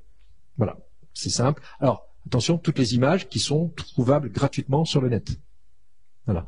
Il faut pas aller derrière des paywalls ou des choses comme ça, hein, si vous êtes sur un truc fait. Par contre, toutes les images qui sont sur les réseaux sociaux, c'est cadeau. Hein. Dès que vous mettez la moindre image sur Instagram, TikTok ou je sais pas quoi, c'est absorbé, c'est entraîné. Je crois que j'ai vu Instagram, c'est 300 millions, 400 millions d'images par jour. Ils entraînent. Voilà, c'est monstrueux. Hein, c'est vraiment. Donc faites attention. Si vous voulez dire non, je veux pas. Alors vous pouvez dire non. Mais il faut que ça soit juste sur votre site web. Il faut mettre, je pourrais vous expliquer. Il y a un petit système technique, comme vous pouvez dire que Google ne vous indexe pas, n'indexe pas vos sites web. Vous pouvez le faire. Et sur les IA, c'est pareil. Mais par défaut, vous dites oui.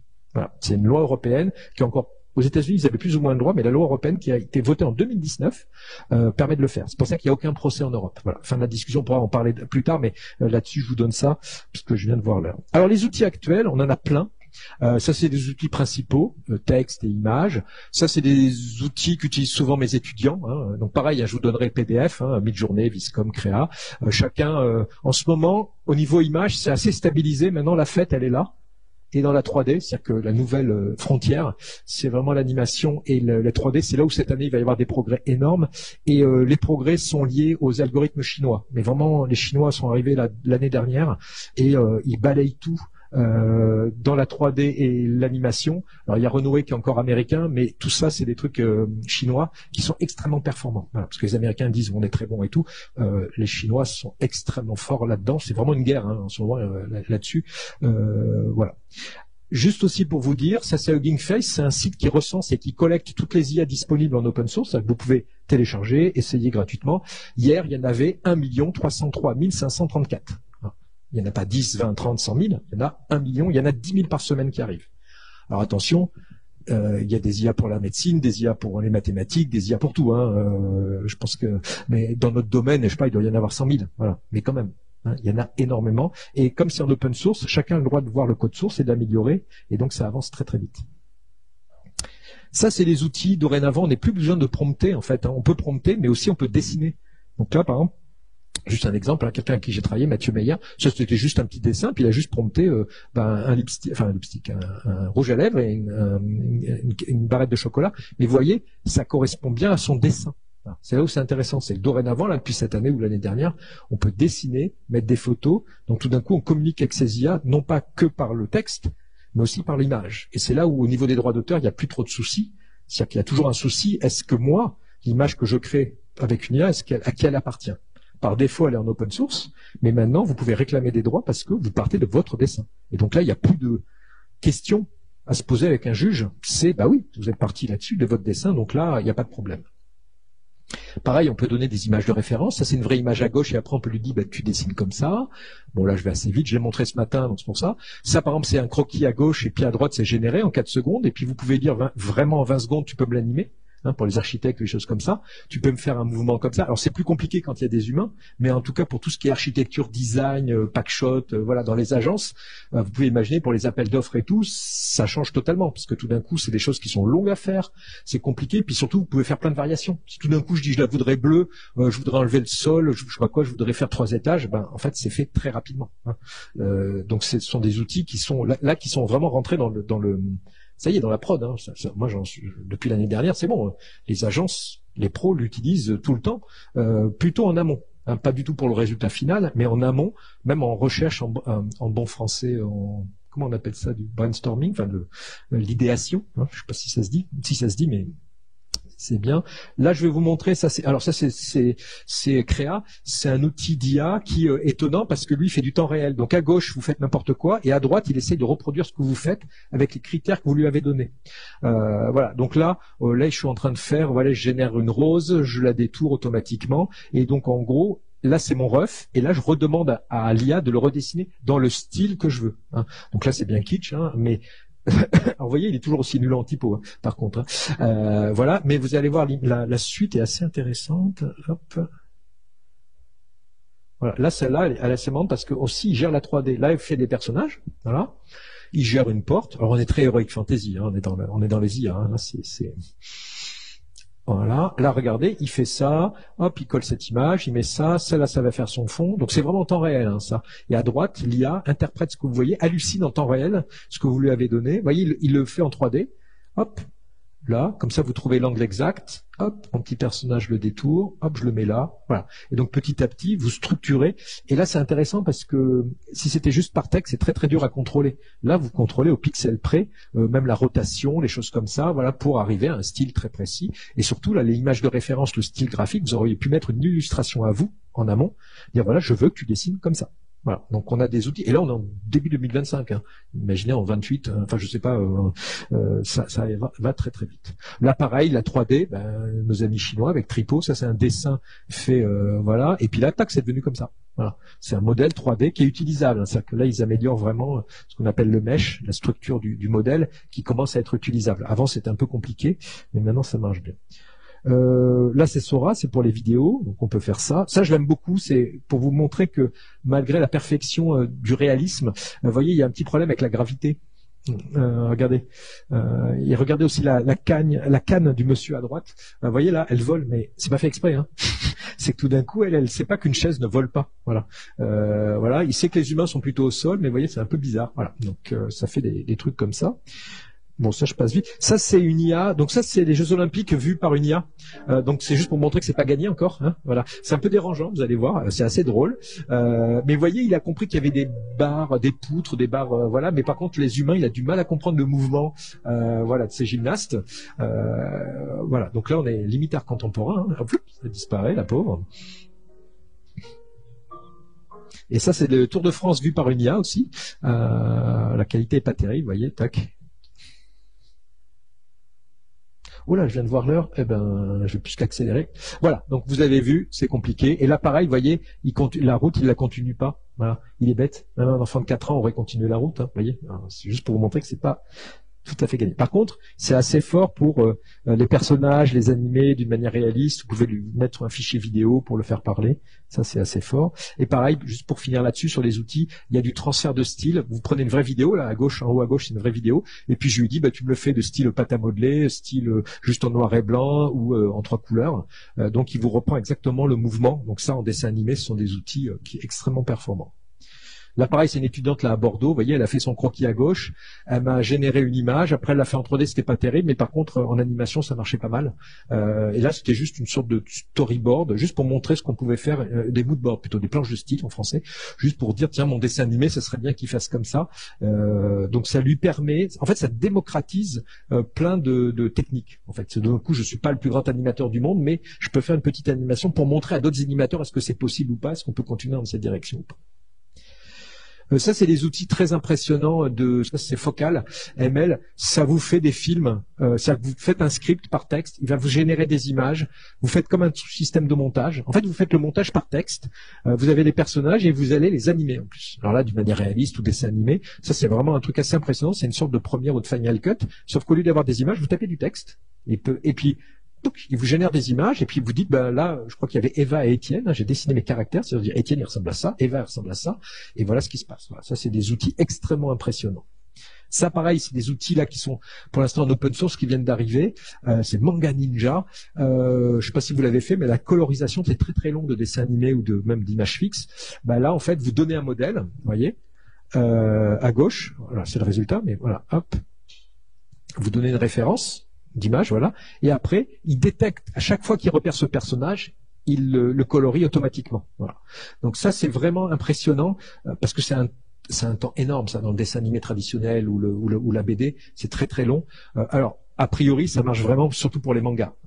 Après, on va voir si la BD franco-belge ou les BD nord-américaines, ça va être peut-être un peu plus compliqué, mais c'est vraiment étonnant. Et là, bien sûr, ça marche pour ce genre de choses. C'est-à-dire que si vous dites, même si c'est pas le même personnage, je veux qu'il soit habillé pareil. Et bien sûr, voilà. I'm working on a video project. Ça, je passe vite. Et ça marche pour le dessin animé, parce que c'est une suite d'images, vous l'automatisez. Alors je vais finir là-dessus, quand même, je vais vous montrer un peu ce que je fais. Ça, c'est quand justement j'ai commencé, je rigolais là avec mes copains en disant c'était nul. Et puis comme je suis typographe de formation, et puis un truc qu'elle sait pas faire, c'est les typos. Et c'était très intéressant d'essayer de lui faire faire des polices de caractères et des typos, mais qui ne sont pas concevables par un humain. C'est-à-dire que tout d'un coup, faire une police de caractère à base de crème fouettée ou de chantilly, et j'avais envie de le faire depuis longtemps, un truc à base d'eau, c'est un échec. Enfin, vous savez que vous n'allez pas y aller. Je vais dire, bon, je vais passer 3 jours dessus, je vais pleurer, je vais dire que c'est nul. Voilà. Mais là, en fait, ça permet de se tromper très vite. En fait, en 20 minutes, je me suis fait toute une planche de style, de police de caractère ou de dessin de lettres, à base de plus ou moins crème fouettée, des choses comme ça. Puis pour tout vous dire, j'en ai gardé certaines, d'autres non.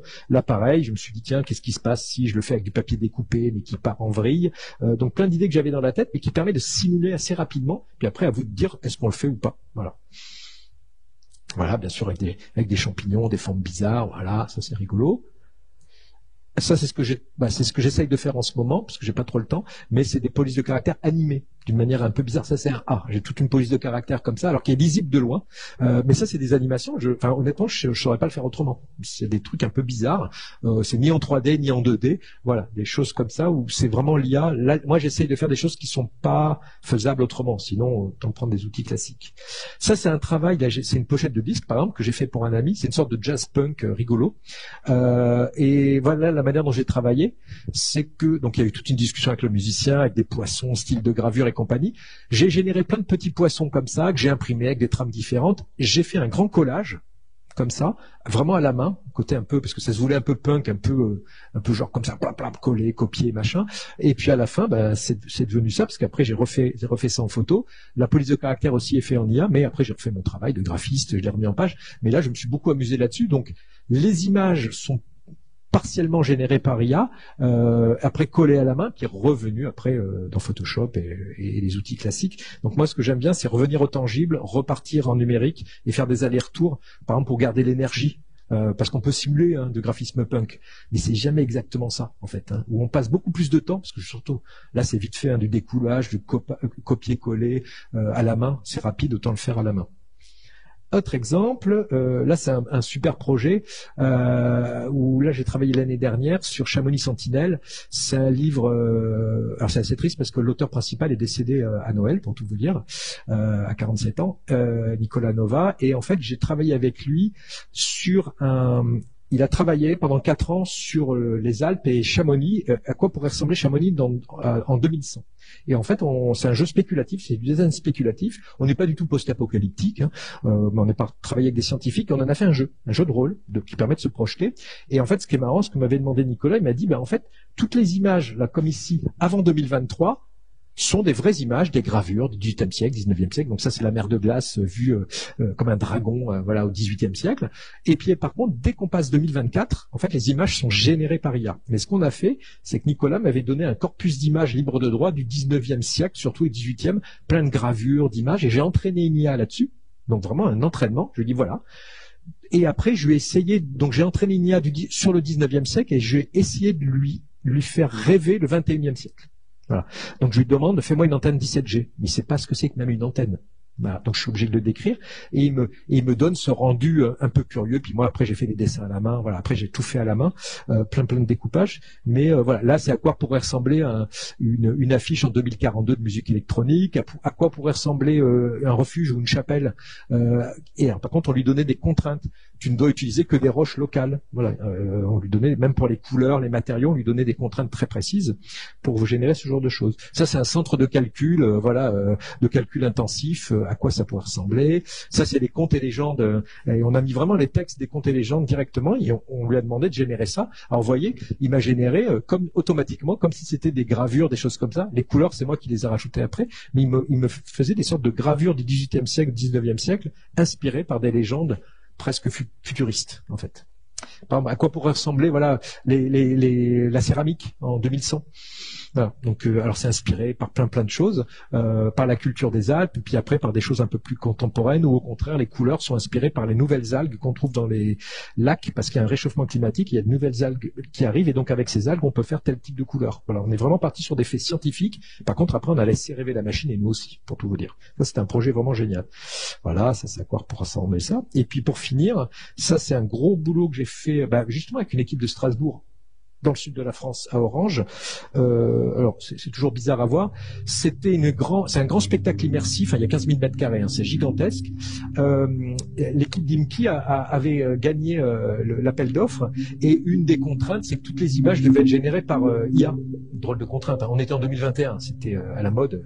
Voilà, si c'est fait avec des IA, c'est cool. Et donc moi, j'ai fait la direction artistique, mais toute l'animation. Je vais jusqu'au bout. Moi, j'adore faire jusqu'au bout. Enfin, je galère bien, mais j'y arrive.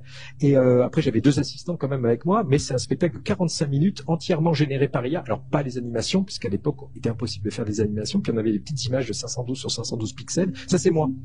Un test technique où j'ai dit que j'étais Zeus. Par contre, il me filmait et je faisais la tête comme ça avec des grands yeux.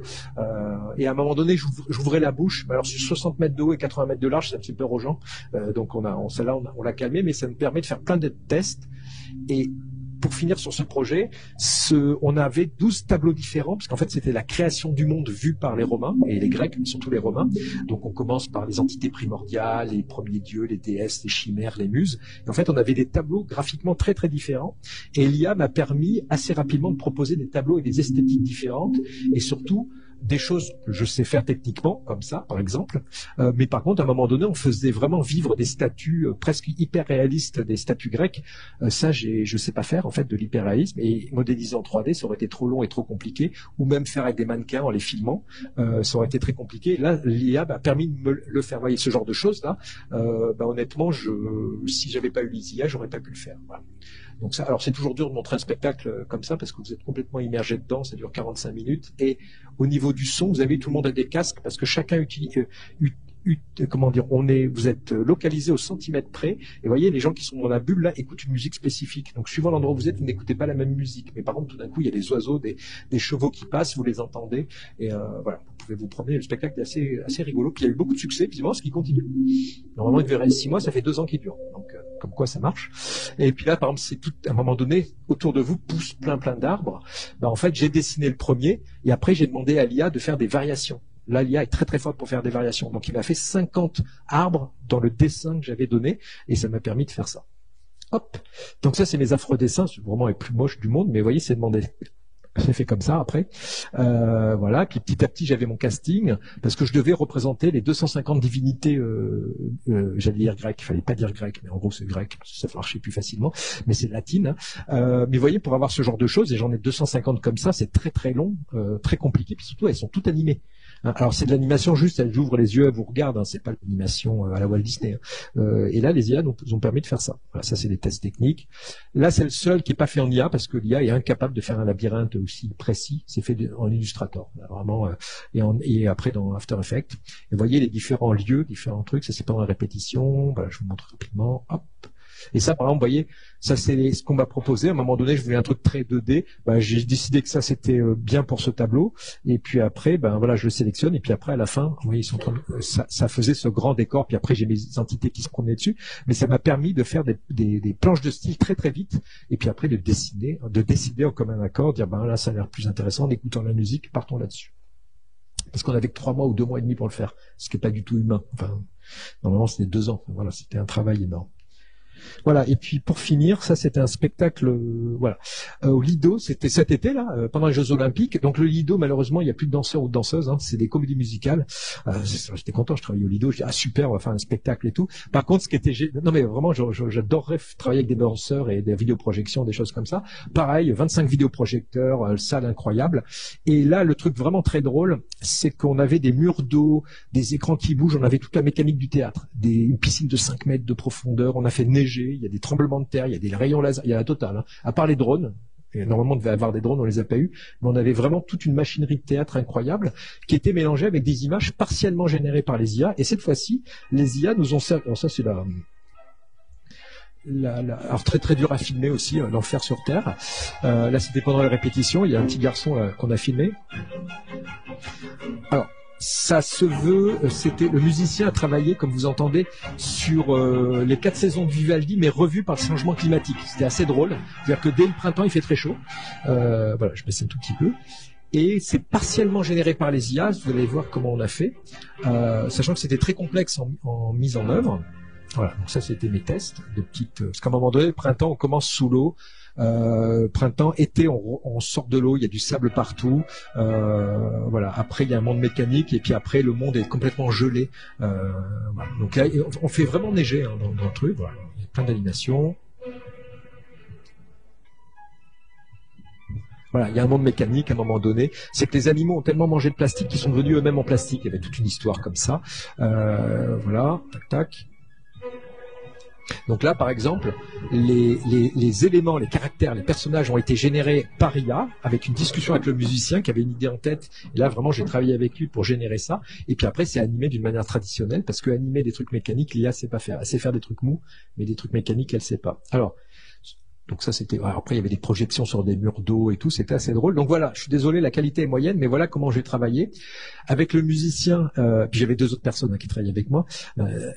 Et vous voyez, ça c'est juste à gauche, j'ai la musique, le timing de la musique.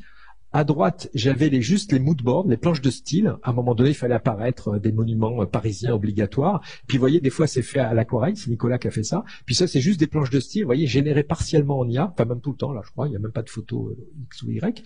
Et vous voyez, là, on a fait été, printemps, et ça c'était juste un document de production et de réflexion entre nous avec toute l'équipe pour dire tiens on est plutôt parti là-dedans, plutôt sur du sable, des trucs comme ça pour voir l'émotion qu'on voulait faire passer à travers cette musique. À un moment donné il y avait vraiment la tour Eiffel, très compliqué à faire avec des ballons. Là il y avait mes fameux animaux en plastique. Ces animaux qui ont trop mangé du plastique, voilà, ils sont là. Donc ça c'est généré par IA. Mais vous voyez des fois il y a l'aquarelle, c'est plus rapide. Voilà, ça c'était des essais. Et puis après, ce qu'on a fait, c'est qu'une fois qu'on a mis tout ça en place, c'est un spectacle de 33 minutes, ben on a dit, bon, ben ça, on peut le faire en IA, ça, on va le faire avec du vrai shooting, entre guillemets. Ben, par exemple, le désert, on a acheté des plans de désert déjà faits, déjà filmés. Par exemple, à un moment donné, là, vous voyez, c'est l'hiver, là, tout est gelé, il y a Notre-Dame complètement gelée. Qu'est-ce que je veux dire? Oui, à un moment donné, il fallait montrer l'Arc de Triomphe et la Tour Eiffel. Là, on a dit, c'est impossible avec les IA, on va le faire en 3D. Donc là, il y a une équipe de modeleurs 3D et de spécialistes de 3D qui sont venus sur place. Il y a des trucs faits en traditionnel, il y a du After Effects. Voilà. Donc en fait, l'IA nous a permis d'aller très vite au début pour les planches de style, hein, juste dire tiens ça c'est intéressant ou pas. Et puis après, on a décidé pour chaque partie quelle technique on allait employer. Et là, donc là, je vais avancer pour finir. Et là, par exemple, ça, c'est mes animaux en plastique. Ça, c'était une discussion avec le musicien qui était assez drôle. Il avait vraiment une idée dans la tête parce que c'est lui qui a commencé la musique. Nous, on est arrivé après. Et cette idée bizarre. Et en fait, ce qui est intéressant avec Midjourney, j'ai passé une nuit, on va vous dire, allez, jusqu'à 3 heures du matin, je me rappelle, à discuter là-dessus. Et moi, en live, je promptais, je faisais ces animaux, puis à un moment donné, on est tombé d'accord plus ou moins sur cette esthétique. On dit, ah oui, c'est ça serait vachement intéressant et tout. Par contre, après, pour l'animer, ça marchait pas du tout en IA, et donc après c'est Nicolas Gavrilenko pour tout vous dire qui m'a assisté, et on a tout découpé ça, puis on a fait des animations mécaniques pour faire le spectacle. Je crois que là c'était les premiers tests. Voilà, il y a un dinosaure, ne me demandez pas pourquoi, il y a une grosse discussion sur les dinosaures.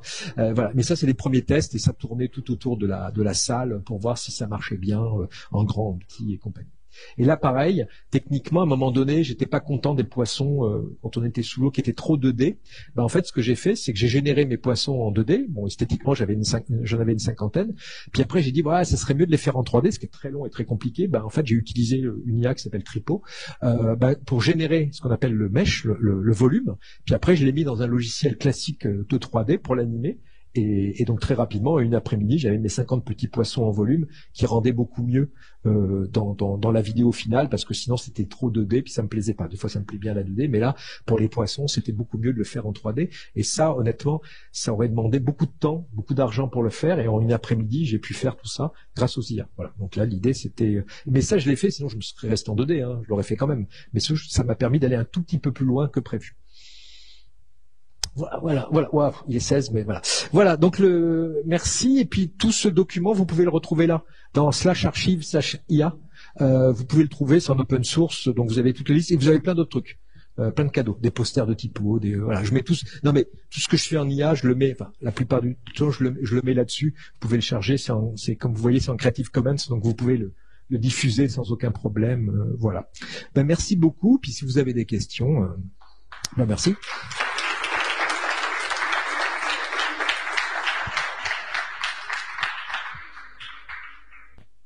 Ouais, je suis d'accord. Le prompt, ça t'oblige à intellectualiser ce que tu veux faire. Donc il y a une barrière en fait. Tout d'un coup, il y a un ralentissement. En tout cas, chez moi. Donc moi, c'est ce que je disais aux étudiants. Moi, je m'impose obligatoirement de crayonner avant ou d'écrire. Moi, j'ai toujours des carnets sur moi qui me permettent de réfléchir en amont. Voilà, pour défricher tout ça.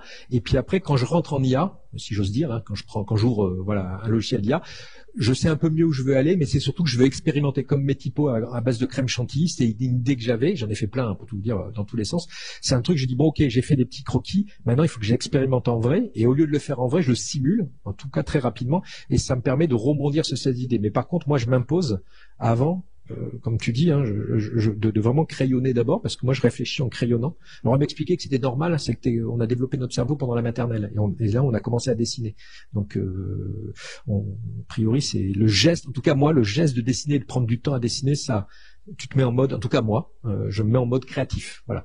Et après les IA, je suis quand même entre les deux parce qu'il y a des bonnes surprises. Après la magie des IA, c'est d'arriver à être surpris, parce que si tu donnes un prompt trop précis, tu vois, maintenant, ce que je montrais aux étudiants là cet après-midi, mes prompts ils sont ultra courts et je mets plutôt des images de référence. Je lui donne des images à manger entre guillemets. Je lui dis tiens voilà, comme si je vous donnais des images de référence, tac tac, et puis un thème très large. À partir de là, voilà, essaye de me proposer des choses, et puis après c'est à moi de rebondir dessus. Je peux pas me laisser aller. Tu vois, les étudiants là, on l'a dit encore, de pas se laisser aller par l'IA. C'est-à-dire que tout d'un coup, elle va vous envoyer vers des esthétiques précises. Alors des fois qui sont volontaires, hein, mais on peut être très surpris par des IA. Enfin moi, j'ai été vraiment des fois très surpris, même par le texte. Hein. Des fois, mais il faut arriver à déclencher cette surprise. Parce que si vous dites juste un petit chien, on a testé ce matin, on a vu les cute dogs et des trucs comme ça, ça fait une esthétique très américaine. C'est très Pixar, par exemple. Enfin, c'est vraiment, mais de base, hein, c'est ça, ça vous emmène là-dedans. C'est normal, c'est sa culture. Voilà, elle vous emmène là.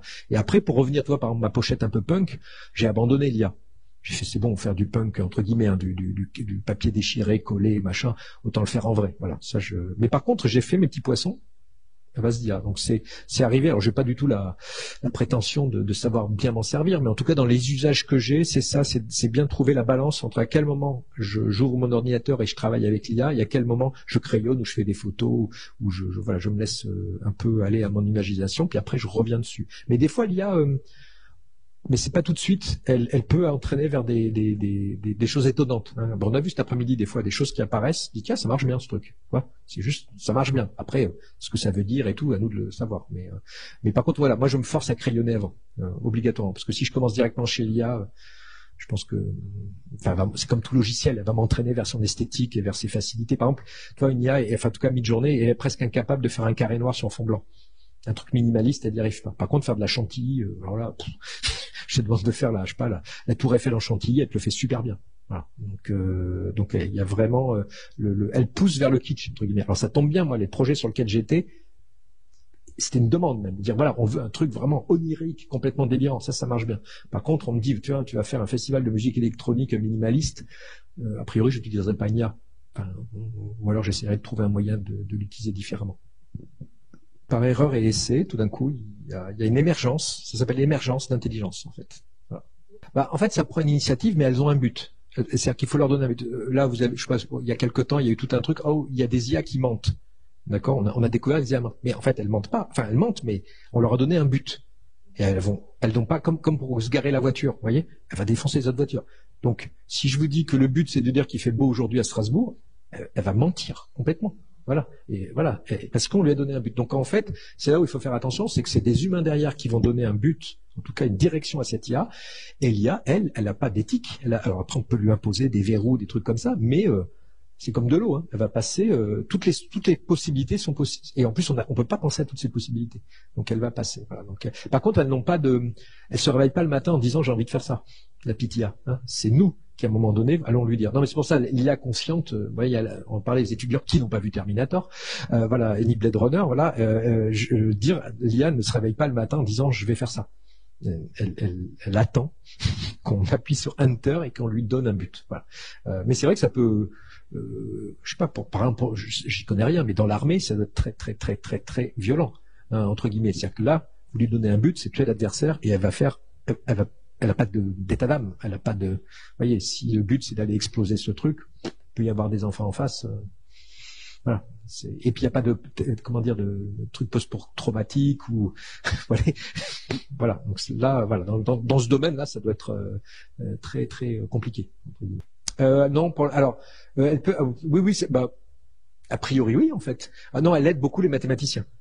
C'est-à-dire qu'elle aide à résoudre des problèmes mathématiques. Voilà. Oui, elle pourrait peut-être. Alors là, je suis pas assez spécialiste, mais en tout cas, je sais que par exemple la nouvelle IA de ChatGPT, la 3O, alors qui n'est pas encore disponible, mais qui résout des problèmes mathématiques à très très haut niveau, mais qui dépense une énergie folle. Donc pour l'instant, il l'utilise pas, mais a priori, elle va aider. Mais il y a toujours des humains qui vont.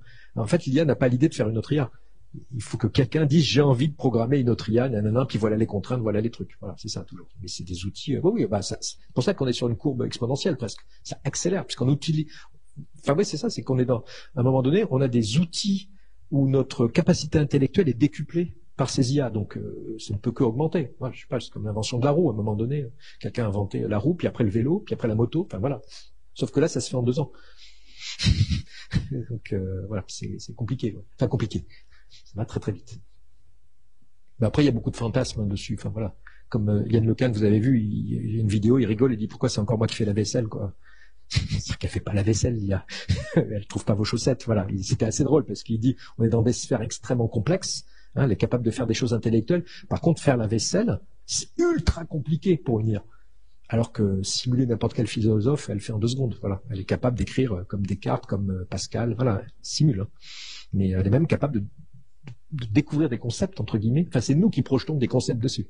Elle sait pas ce qu'elle fait. Mais nous, dans tout ce qu'elle écrit, on peut projeter de l'intelligence. On dit, ah, là, l'idée est bien. C'est comme nous sur les images. Ah, celle-là, elle est bien. Mais l'IA, je sais pas, elle balance des images, et puis statistiques, et puis c'est nous qui disons. D'ailleurs, c'est ça le métier dans l'image d'illustrateurs, designers et tout, je pense qu'on va devenir de plus en plus des curateurs. C'est-à-dire, on va plutôt faire des choix. C'est ce que je fais là, moi, la plupart du temps, c'est que j'essaye de bien expliciter ma demande. Donc là, d'essayer comme un directeur artistique qui va travailler avec un illustrateur. Et puis après, on me propose des choses et je vais choisir et après je vais affiner. Mais il y a une étape quand même qui est sautée, l'étape de la production graphique. Alors, des fois, on peut prendre un grand plaisir, moi le premier, hein, à gratter des heures et des choses comme ça.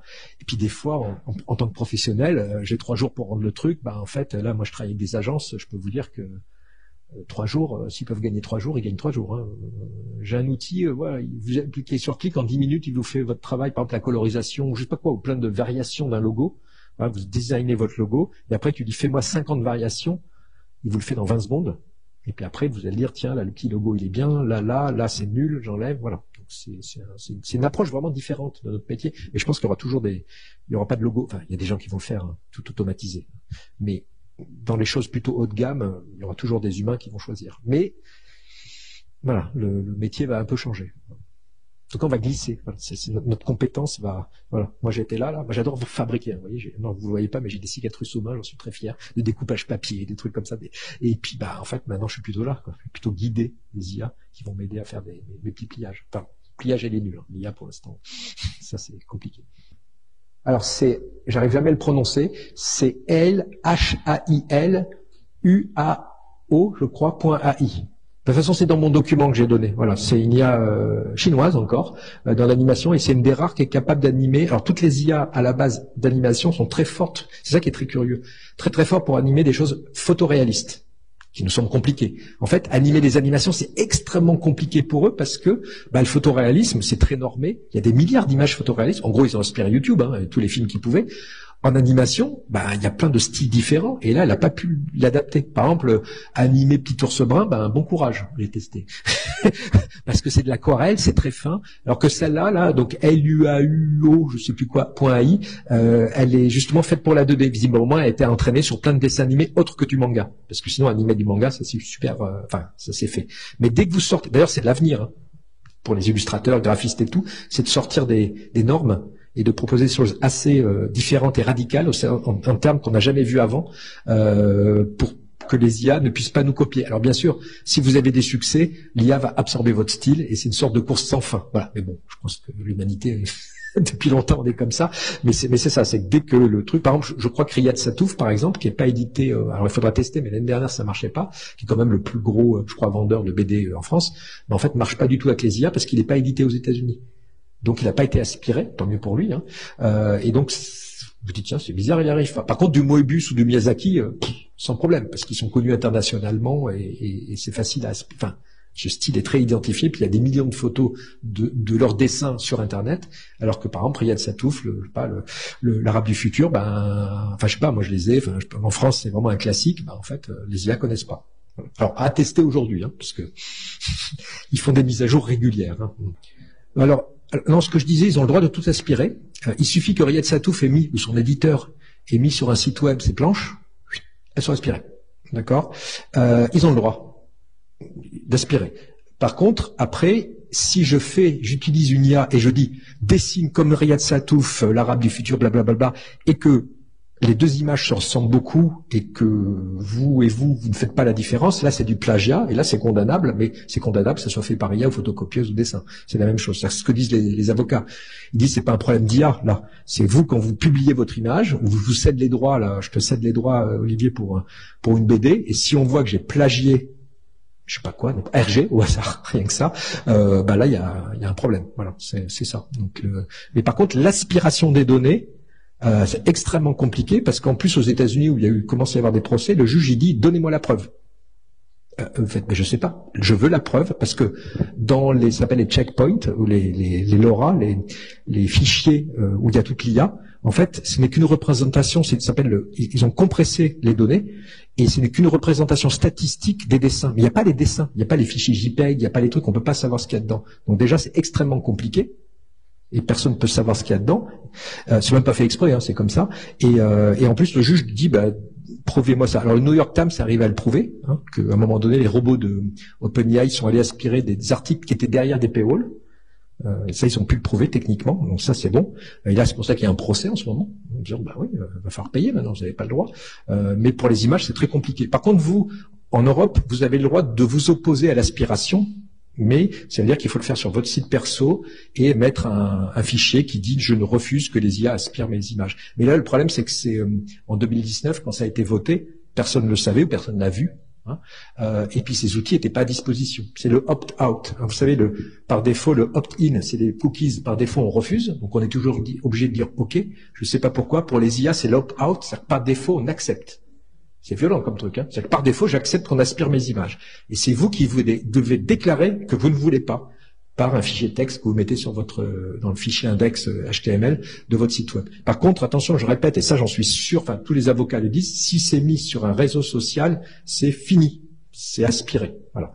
Par contre, à vous donc les images sont dedans, mais après c'est ça, c'est moi en tant que graphiste, par exemple, illustrateur, si je m'amuse à générer des images qui ressemblent vraiment, qui plagient totalement Riyad Sattouf, là, c'est classique, si je me fais attaquer, voilà, je perds, là, il y a pas de... Et que ce soit fait par IA ou pas, ils en ont rien à faire.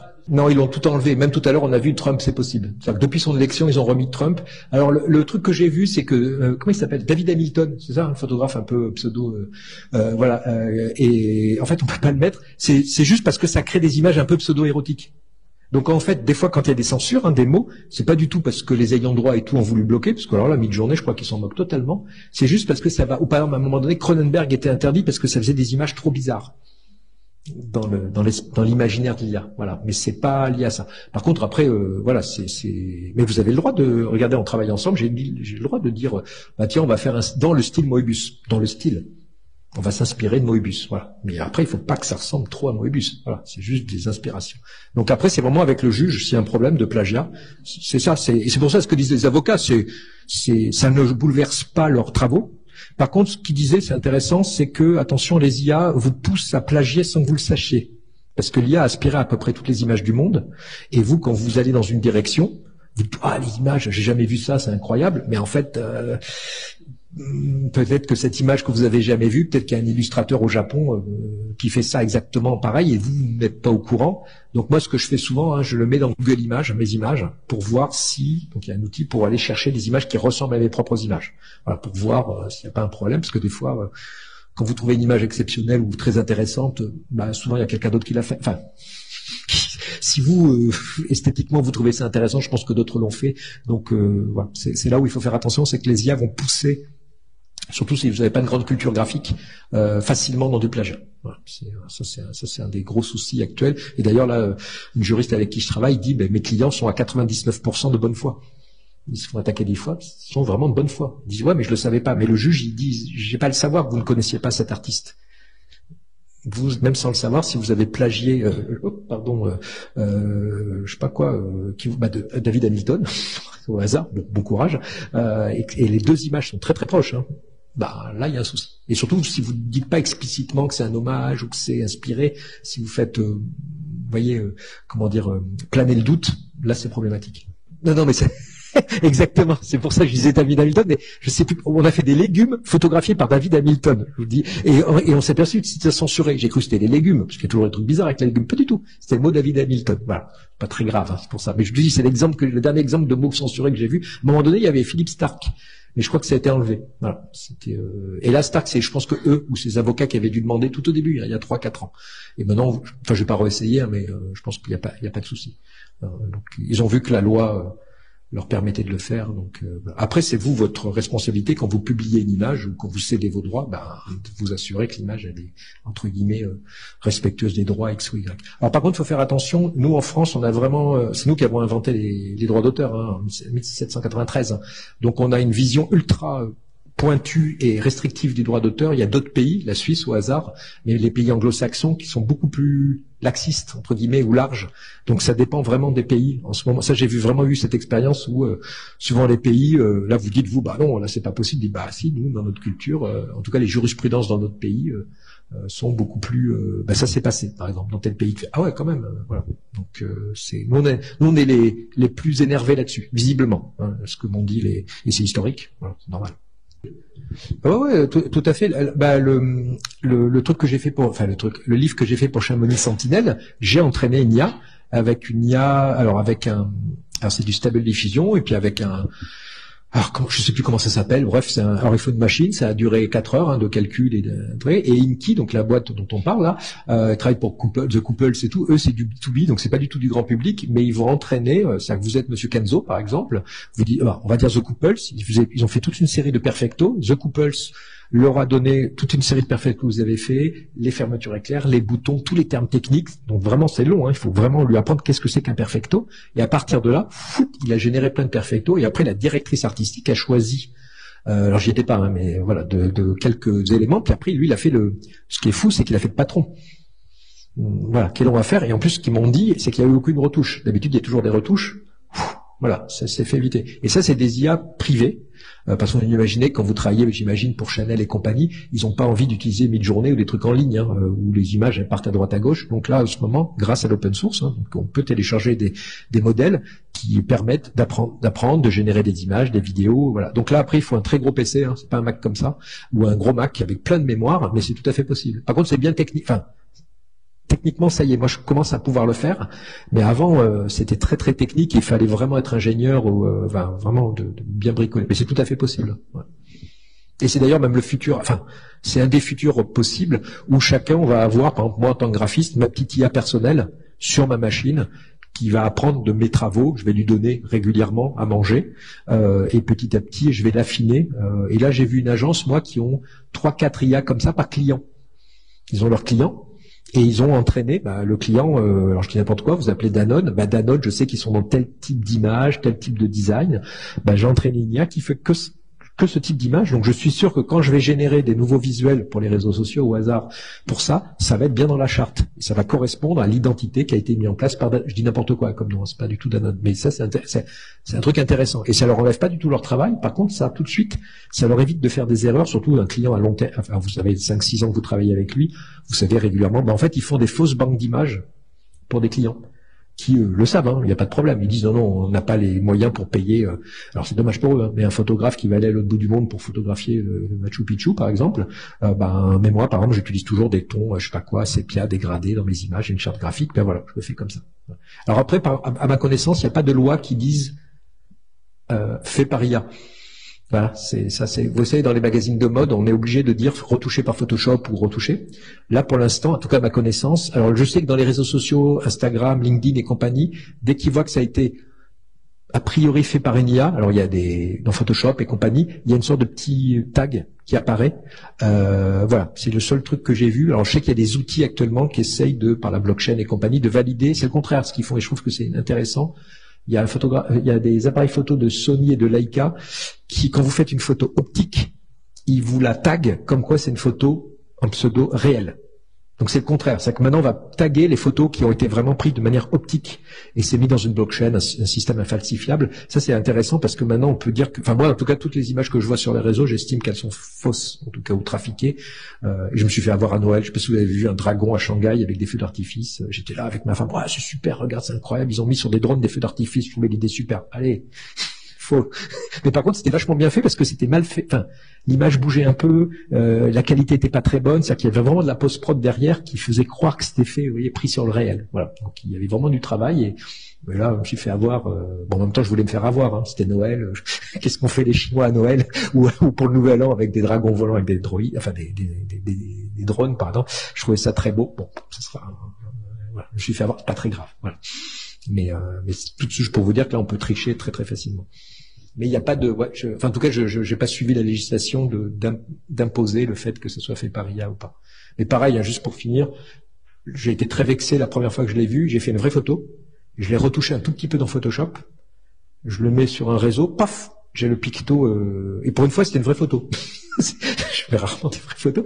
Paf, IA. Je me dis, mais qu'est-ce que c'est que cette histoire? J'ai juste recadré et j'ai corrigé un petit truc, justement avec une IA. Dans Photoshop, il y a des IA. Je sais pas quoi, une tâche ou un truc comme ça que j'ai enlevé. Lui, tac, il a mis un tag dedans que c'était fait par IA. Et donc, pour une fois que je mettais une photo réelle, il me disait que c'était par IA. C'est pas très grave, mais si j'étais photographe professionnel, je serais très vexé parce que si vous venez me travailler avec moi que je suis photographe, c'est que vous voulez des vraies photos. Tout d'un coup, je mets mes photos, puis je les retouche en Photoshop de toute façon. Elles sont toujours retouchées. Tac. Donc alors je crois que Adobe a essayé de changer un peu ça, de calmer un peu le niveau, parce que là c'est dommage. C'est pareil, si vous écrivez trop bien, sans faute d'orthographe. Si vous mettez par des détecteurs d'IA, ils pensent que vous êtes une IA. Donc les bons élèves sont qualifiés d'IA. Il y a beaucoup de faux positifs dans les IA, donc les détecteurs marchent pas très bien. Ben, merci beaucoup. On termine là-dessus. Ça marche pas les détecteurs d'IA. Voilà.